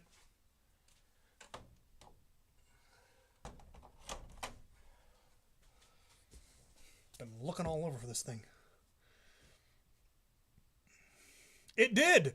I probably would have never found this until I died or moved, or I'd put it up with the rest of my HVZ bandanas and all my other HVZ plethora stuff, and then it had fallen off behind between it and the wall and was being held up by that blaster. So there was no way to see it unless I went to take that blaster down, which I don't do very often, clearly. Yeah, somebody mailed me this one, and then it disappeared, and I was bummed out, and so I made it a point to acquire them off eBay whenever I saw them, and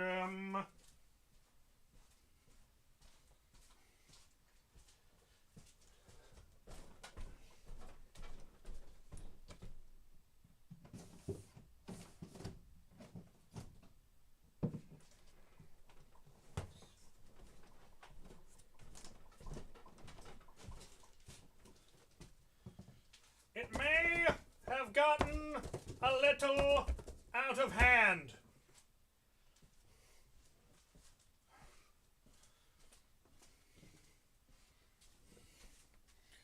In addition to being the reason it's hard to find Titan rockets, I'm also the reason it's hard to find these foam brains. I don't think they're all going to fit in here. Now I've got too many.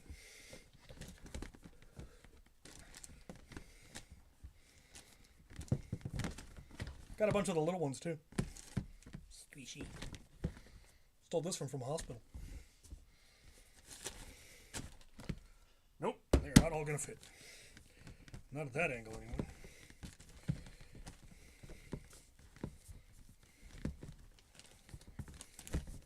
Aha! They will fit if we store them upright.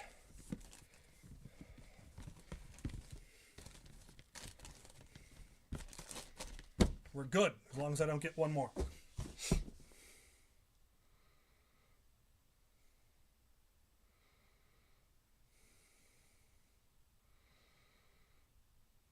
Do that, yes. The Makerspace has always been open. You just got to schedule a time to come visit. And, you know, not be incredibly annoying. The reason that brain got put up there in the first place is somebody came to visit and their kid kept slamming it against things.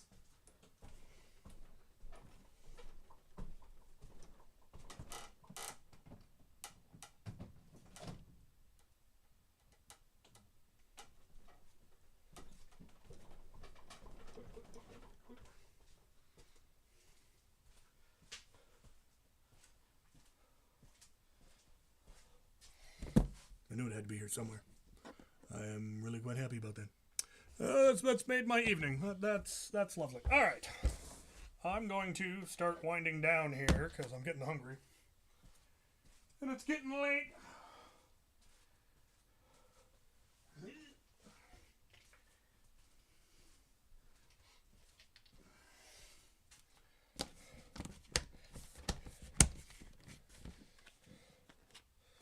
Sergeant, I'm going to set aside at least a Proton pack's worth of ammo, and there's at least that much extra here.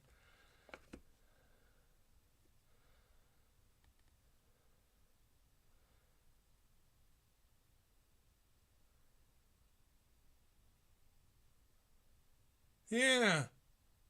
I'm not surprised that Busby hasn't made a half-dart blaster. I'm surprised X-Shot ever did, quite frankly. And the fact that they were so good was even more baffling. It's so cheap.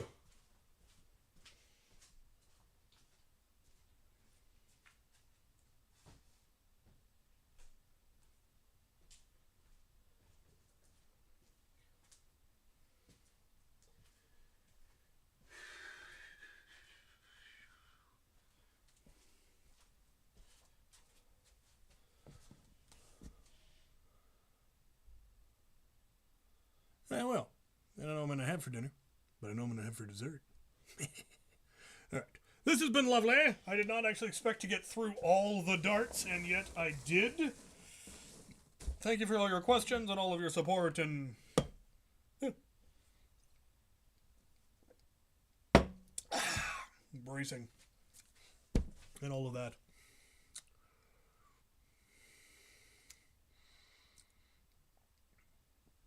Good night. I'm leaving now. Turning off the stream.